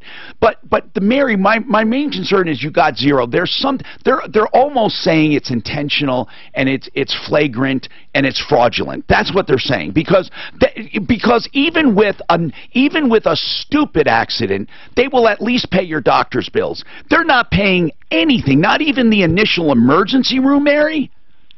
No. Okay, they're saying you're a gold digger is what they're saying. We need something in writing. We need to see or to talk to your attorney. Suzanne, I want you to start the process with giving the attorney permission to talk to us. That's where we're going to start. That attorney will have answers she does not have. So she gives him permission. We will talk to him. That's all we can do at this point. It's absolutely necessary, and this is a good time to bring up Wink and Wink, bankruptcy attorneys, because that's exactly what you might need. And I hate to say that, but this is what bankruptcy is made for. People who are hopelessly in debt will never get out, or people have lost a job, or people who've gone through a divorce or a death in the family or whatever. Winkandwink.com, 303-410-1720, whether it's a 13, which is a reorganization, or a 7, which is complete liquidation. They can help you through it. Winkandwink.com, 303-410-1720. This is Denver's something really Oh weird. my God! Holy cow! Typically speaking, though, if we hired a temp bookkeeper to come Ask in, him, typically, if we hire someone. yeah, we hire a temp bookkeeper to come Wouldn't a in, temp company and be she responsible? hurts herself or something happens in the normal scope downstairs. Who does she go after for workman's comp? Well, I think she was the going temp after the temp company, So and she listen, doesn't know it. Generally speaking, you hire a temp, it's under the temp's work. They pay the workman's comp. But here's what you're not getting. I think she did. You can't go sue that contractor independently. No. He's not a third party. He's not saying entitled that. to the comp bar because it kind of flows uphill. Okay. So it doesn't matter. You couldn't have But- chosen which one to But go after. if the backhoe company, the one who manufactures backhoe, if the backhoe started up and swung, yeah, of course, that's a third party. Or if some third party owned that backhoe, Or if they and we ran couldn't over. work on that job site, we might be able to do a third party claim. Something was wrong with her. They either got her on compensability, something, course and scope but of zero. employment. I mean, usually they do emergency and they do something. They're saying pretty much, you concocted this whole thing. I bet they indexed her. Aren't they? You know that index thing? They don't really do that. They don't What do is that that? anymore? What are you talking about? The insurance companies had an index. They could file with the Social Security number They and just have a find out big all the other database claims they of- had, a database of other injuries. You mean to see if she's a fraud? Yeah, because they'd have a I list mean, of anybody does that. They do that with the insurance database. Now, something's weird, the fact they didn't just pay just her bills. I understand not giving her anything Or going even forward. the emergency room, not even the 85,000, but the If first she had a huge cut on her fucking head, unless she ran into it on purpose. No, but that's the thing. In work, it's damn near almost has to be that on purpose. I mean, if they're just plain stupid and they don't wear safety gear or whatever, they still cover them. They cover. But they cut the benefits. If it's a safety violation. Yeah, but they pay for at least the stitch in They'll her pay for the head. meds, but they'll cut the disability payments in half. What the hell? Her attorney will have a story. Oh, yeah. Oh, you know he's going to have a story. It's mandatory. We talk to her attorney. I'll tell you, he's going to have a hell of a story. No, he'll say, what? No, she's a nut or whatever. Yeah, of course he will. Yep. I spent 4 months with this lady, and her story's changed 12 times It's now. gonna be like I lost my ass on this crazy. There's something It's wrong. Sawaya Law Firm, first off. And they're not bad for. She's going to send us a fax. We should You have think it by they're the terrible? time we get down there. No, seriously. No comment. No, he's on air. You can't I'm ask not him doing that. But it's, anyway, she said the guy's first name was Travis. She just didn't have the attorney's last name off the top of her head, but said it was Sawaya. I'm dying to She's know. sending us a letter. She says it's a 15-page letter, so it should be good Oh, information that'll be for very us. helpful. That'll I'm be very betting it's helpful. background. I No, bet it's but not, Clint. It's just it not. can't be background. It's course and scope. Background doesn't get you out of the course and scope. I mean, it's work comp. Either it's in the course and scope of her employment, or something else, or it was intentional, or it was something. I mean, they didn't pay anything. They didn't pay any, whatever you call it. What if she'd been the turned down indemnity? other fraud? How is it course and scope separate thing? While they're on lunch, let's say you're at Walmart and you have a break room, and they decide not to leave for lunch. They clock out, go to the break room. During lunch, You're on the employer's property. You're still. how about if you're picking up your check on the weekend and you don't work the that weekend? probably would not constitute Okay. course and scope. I got you. So it's just an argument it's a you fine make. line. I mean, it's a fine line, but I mean, a lot of times people will slip and fall in the parking lot of their employer, you know, on ice and shit. That's course and scope, you know. Oh man, in fact, it's hard not to pay workers' comp. Right. I thought you used to say it's hard not to slip and fall. It happens all the time. It's hard not to pay it. Right. It's the stupidest things you think, what? My favorite are the ones you'll see the actual footage from Walmart or the grocery store where they drop water? they look around, they'll drop something like oil and then flip and then start throwing it. But the whole thing's on tape, man. Those are just unbelievable. I've had those cases. What if they had a security Yeah. camera? You take them? I don't get the video before they become my Oh my God! You must be so pissed when that evidence comes in through Discovery. So the worst are like RTD bus accidents, okay? Because they have like HD video. Okay, guys. Every angle on the buses. Okay. Hi, Tom Martino here. KC. What's going on with you? We have time for a lot of calls. 303-713-TALK, 303-713-8255. If anyone has an opinion on that other deal, I find it shocking that they did not even get so much as emergency room paid. Hey, Casey, what's going on in your life? Hey. Hey. Listen to you. How can we help you? My car was towed. I live in a community that it's a mobile home area, but we pay out rent. We own the home. and my truck was towed out of my own driveway yesterday. Why? So you have about a foot of rocks in front of your house, between the driveway and house. Okay, between the driveway and the house, you have a little. Okay, it's a border. Yes, and if you pull a little too far forward, part of your tires will be in the rocks. Okay. Now I have. Now, is that common area? Yes, almost every house has it. Okay. Now, I have gotten a warning saying you can't park in the rocks, and the warning said your vehicle will be towed without warning. Okay. And it may have or may not have been. They said they have. Well, that's what they're going to say. I mean, it all boils down to that. But here's the issue. After I picked up my truck yesterday, I drove around that community and found 16, and I took pictures of the houses and the vehicles. 16 other houses. Ooh, way to get in tight with your neighbors. But selective enforcement is not a defense for you. I got pulled over for a speeding ticket one time, and I swear to God, while the cop was there, someone else was going way faster than me. There's no argument, though. I still broke the law. It's one of the first things people do, selective enforcement. You know, why me? And the why me defense doesn't work. I mean, unless it was because you're black or because you're Hispanic or because of your religion or something that's illegal. Can you think of any reason, John, why he's going to get out of this? No.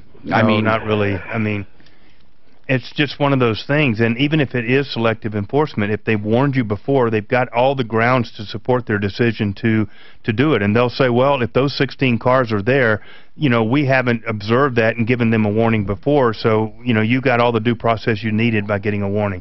I don't like that outcome, but that's what I think it is. But technically, do they have to even give them a warning? Probably not, right? It's all going to be You have to look at the decks and bylaws and the way that place is managed, If I was to take pictures for days and monitor these same cars and they don't get warnings?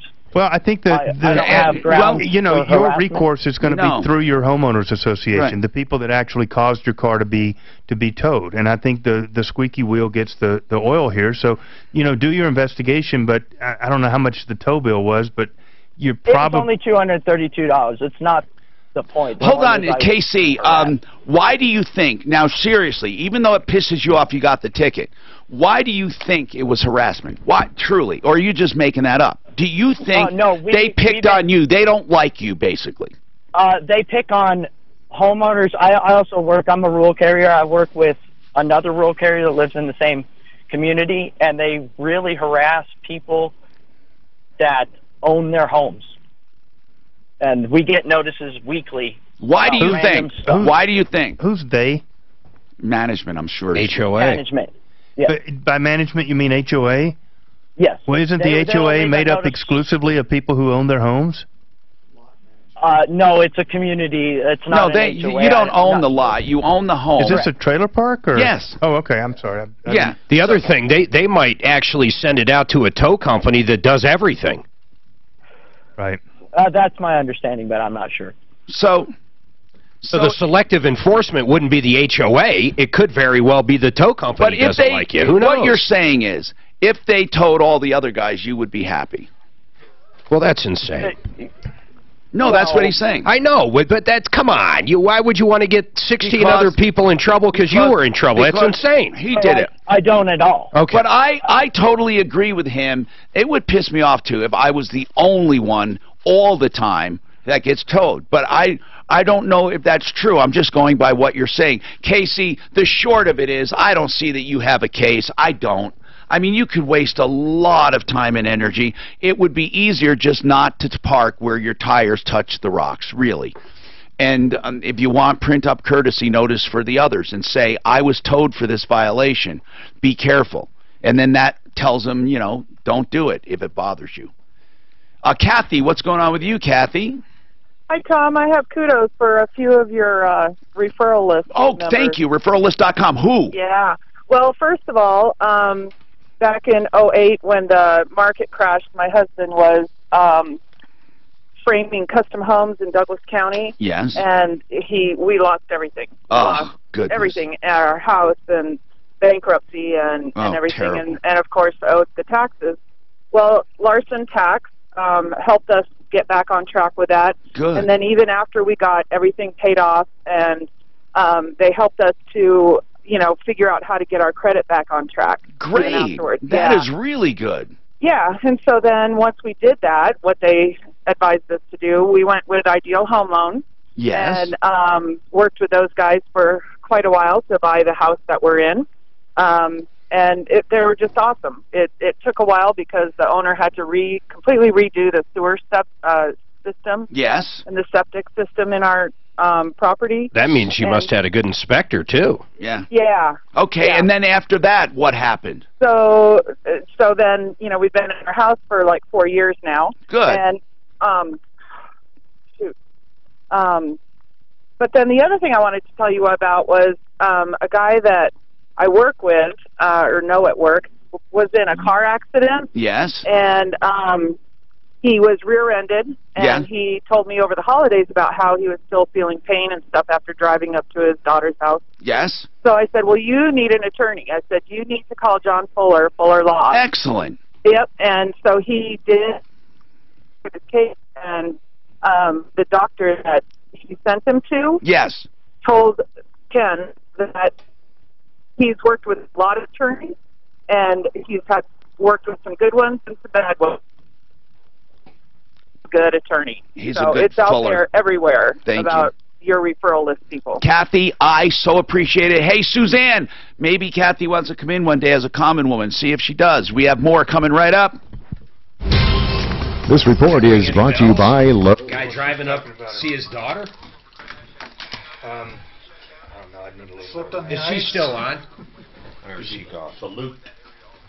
I hear just I like how they drive into the cell no zone right as they get to my name. It's like that. Yeah. Hey, John.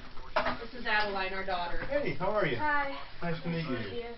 Good to Fun see you to took say out hi. your mom and stuff. And John was our attorney, too, when that lady So I just T-boned told us. me. Mom just told me that. so you're turning 16? Yeah. Oh, so you don't drive yet? No, not yet. Not ever. You got your permit yet? Yes. Oh, yeah. Ah. We learned too much from her brother. Oh. Uh-oh, bad I'm stuff. smarter than Miley. I got the brains. I got the look. Nah. That's right. You got the There you have modesty. it. The modesty. Dad's modesty. Moxie. Oh, Moxie. She snuck out while we were out of town. Yeah, I heard about that. So she's supposed to get her car and license on April 20th. So now it's May 20th. I have some stories for her. I used to be a state trooper. Oh, did you really? You were. For Colorado? Oh, did you work for Powell? I did. No shit. Yeah. For who? She's going to State Patrol Academy coming up. She is. Nice. I had to. Music Academy. I For the attempted summer. to pull up some favors. We'll see. Her summer program. Who's Powell? Why did you quit? Powell was Major Powell. He was What did you State not Patrol? quite V top, but one down, right? He was basically in line or second in line. No, he was third in line. Third in line. He did a lot of flying. Got him a little Yeah, trouble. State Patrols. I don't What see do you that mean many a lot of guys flying? that don't stay. Powell was Well, there a I while. mean, after How long were you there? I started in 2008 when the market crashed, Yeah. and then after all this police stuff, troopers were leaving in droves. People that had Where were you out of? Castle Rock. I knew you. You used to come up to one of my Goodyears right there before I sold that one. That was me. That was I did about 70,000 a month out of that Most store, likely just I State got Patrol. a ticket from you because I got one from almost everyone. We sold that to Colorado Land. They killed. You guys dropped them like that was it. They were gone. What? When I sold a Goodyear in Castle Rock to Colorado Land, the first thing they did was lost State Patrol, which was 50% of my biz. Oh, you mean... I don't know. I sold. I don't know how did- they lost them. You mean you did their cars? I worked on all their cars. Why were Yeah. patrols leaving in droves? Because of what? Anyone that had other training or other experience just left it because police work got really tough. What?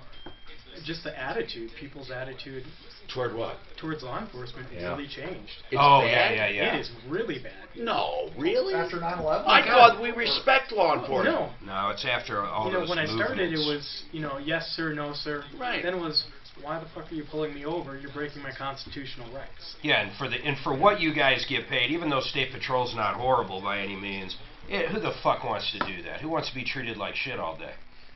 And I work for Jeffco. What did you mean by the boss was flying a little too high? Well, no, he literally... Hi, Tom Martino here. No. And now we got time for calls if you want to get them in, but I want to thank Lent Construction for being here. They're on the referral list at referrallist.com. And then John Fuller.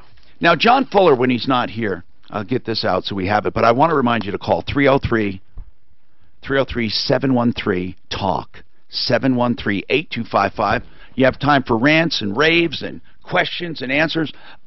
John Fuller, 303-597-4500. Policy limits, baby. PersonalInjuryCO.com. That's what you got, policy limits. I tell you, the second call, 911, that lady T-boned us. I called John up that evening, and I got to tell you, it is a long road. There's no doubt about it, but we've got better. That's the most important part, but he got his policy limits. Anytime these other people would say, oh, we'll give you this, we'll give you that, he went back, said, nope, nope, nope, and finally they gave his policy limits. Mark, you can't get any better than that. I mean, John, when you have a client, when clients call and complain, not about you, but they call and say, my attorney won't get back to me, I hardly hear from him, it's coming up on 2 years, what do we do? Doesn't it tell you kind of it probably is not a good case, or does it tell you they're too busy and they haven't investigated? Have you ever had clients come to you after, let's say, a year delay or something with another attorney, and have you found it to be a good or great case? I mean, or is it an indication that maybe there's a problem? What do you think? No, it could be either one. I mean, typically, if you're getting the runaround, you're really not satisfied. So, yeah, absolutely. And I don't think you should get the runaround. I think you're entitled to speak with your attorney. I think you should have a direct, line of access to your attorney. But yeah, I get those calls once in a while, and it makes you wonder what's going on. Sometimes what is usual when you get a lot of them? Listen, if you start getting a lot of calls about a single attorney, that's usually a pretty good sign that something is going bad. Do you often, I won't ask names, but do you get it's about certain attorneys? I have, I've had 2 or 3 pop up kind of in a short amount of time that makes you really wonder what's going on. But about maybe an attorney that advertises a lot? It could be anything. But the bottom line is, look, you're a consumer of a product, okay? Yeah. When you're a personal injury client or any kind of client, you're a consumer of a product. And that product is service. You should be getting a certain level of service. Okay. And I don't think that any of the good attorneys out there would disagree with me on that. But if you're that client and you're not getting that service, I think you need to address that. All right. Let's talk to David. All right. David, go ahead.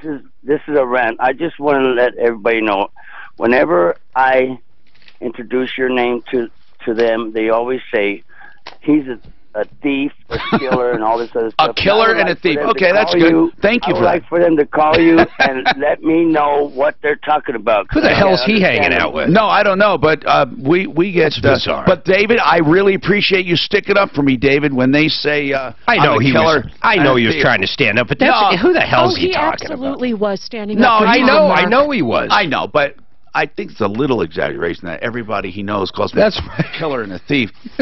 I mean, they make you're a killer looking. Good looking. Killer and a thief. Todd, thank you, David. Whatever. Todd, what's going on, sir? Man, killer and a thief. Huh? Yeah. Yeah. Well, I had a rant about the woman who bumped her head with the workman's comp thing. Can you imagine being the owner of the company? Yes. You have someone who comes in from a temp agency, walks into a backhoe, I know, and then like runs up $85,000 in medical bills. That's what I'm saying, man. It's bad. Unbelievable. Well, we talk about all these scumbags like this latest one. What was his name? This Terry, David Terry. Yep. And 10 grand. Yeah. So, Charlie, what's going on with you? Yes, this is a question for my son. He had back taxes for 2016. They were paid, but it got all the way to the point where he got a CP 504 where they actually say we're going to levy, but it's not the last levy threat. and that's been taken care of. The taxes have been paid. Can we now also apply for extension of taxes for the 2017 okay. now? If you have had all your tax problems satisfied, yes, you can always extend, but you have to pay the tax due when you extend. Yeah, regardless of. Yeah. Right. The And one last question. Go ahead. He was so nervous he applied for they made him apply for a PIN over the phone. He was so nervous he just put one in, but he can't remember it. So they did send him a letter and say, if you want to correspond with us, you must send this little stub. So could he write a letter and ask for them to mail him his PIN again? Yes, you can, always, but they will only mail it. That's okay, good. And yes, you can get a replacement PIN. I have forgotten PINs before as well. Thank you guys for being here. We appreciate it. John Fuller, we appreciate it. Len Construction. Don't forget referrallist.com. Save all your problems for me. Hi, it's Dave Logan. You know, he's a murderer and he a was killer. trying to go the next step of saying, but I always tell him he's a straight-up guy and all this stuff. I know. That is no way to call and stick up for you. I feel sorry. They always say that he's a dirtbag, lying, thieving. Everybody I know. If that's Whenever a I bring up compliment. your name, they call you a liar and a thief. But I'm here to. Even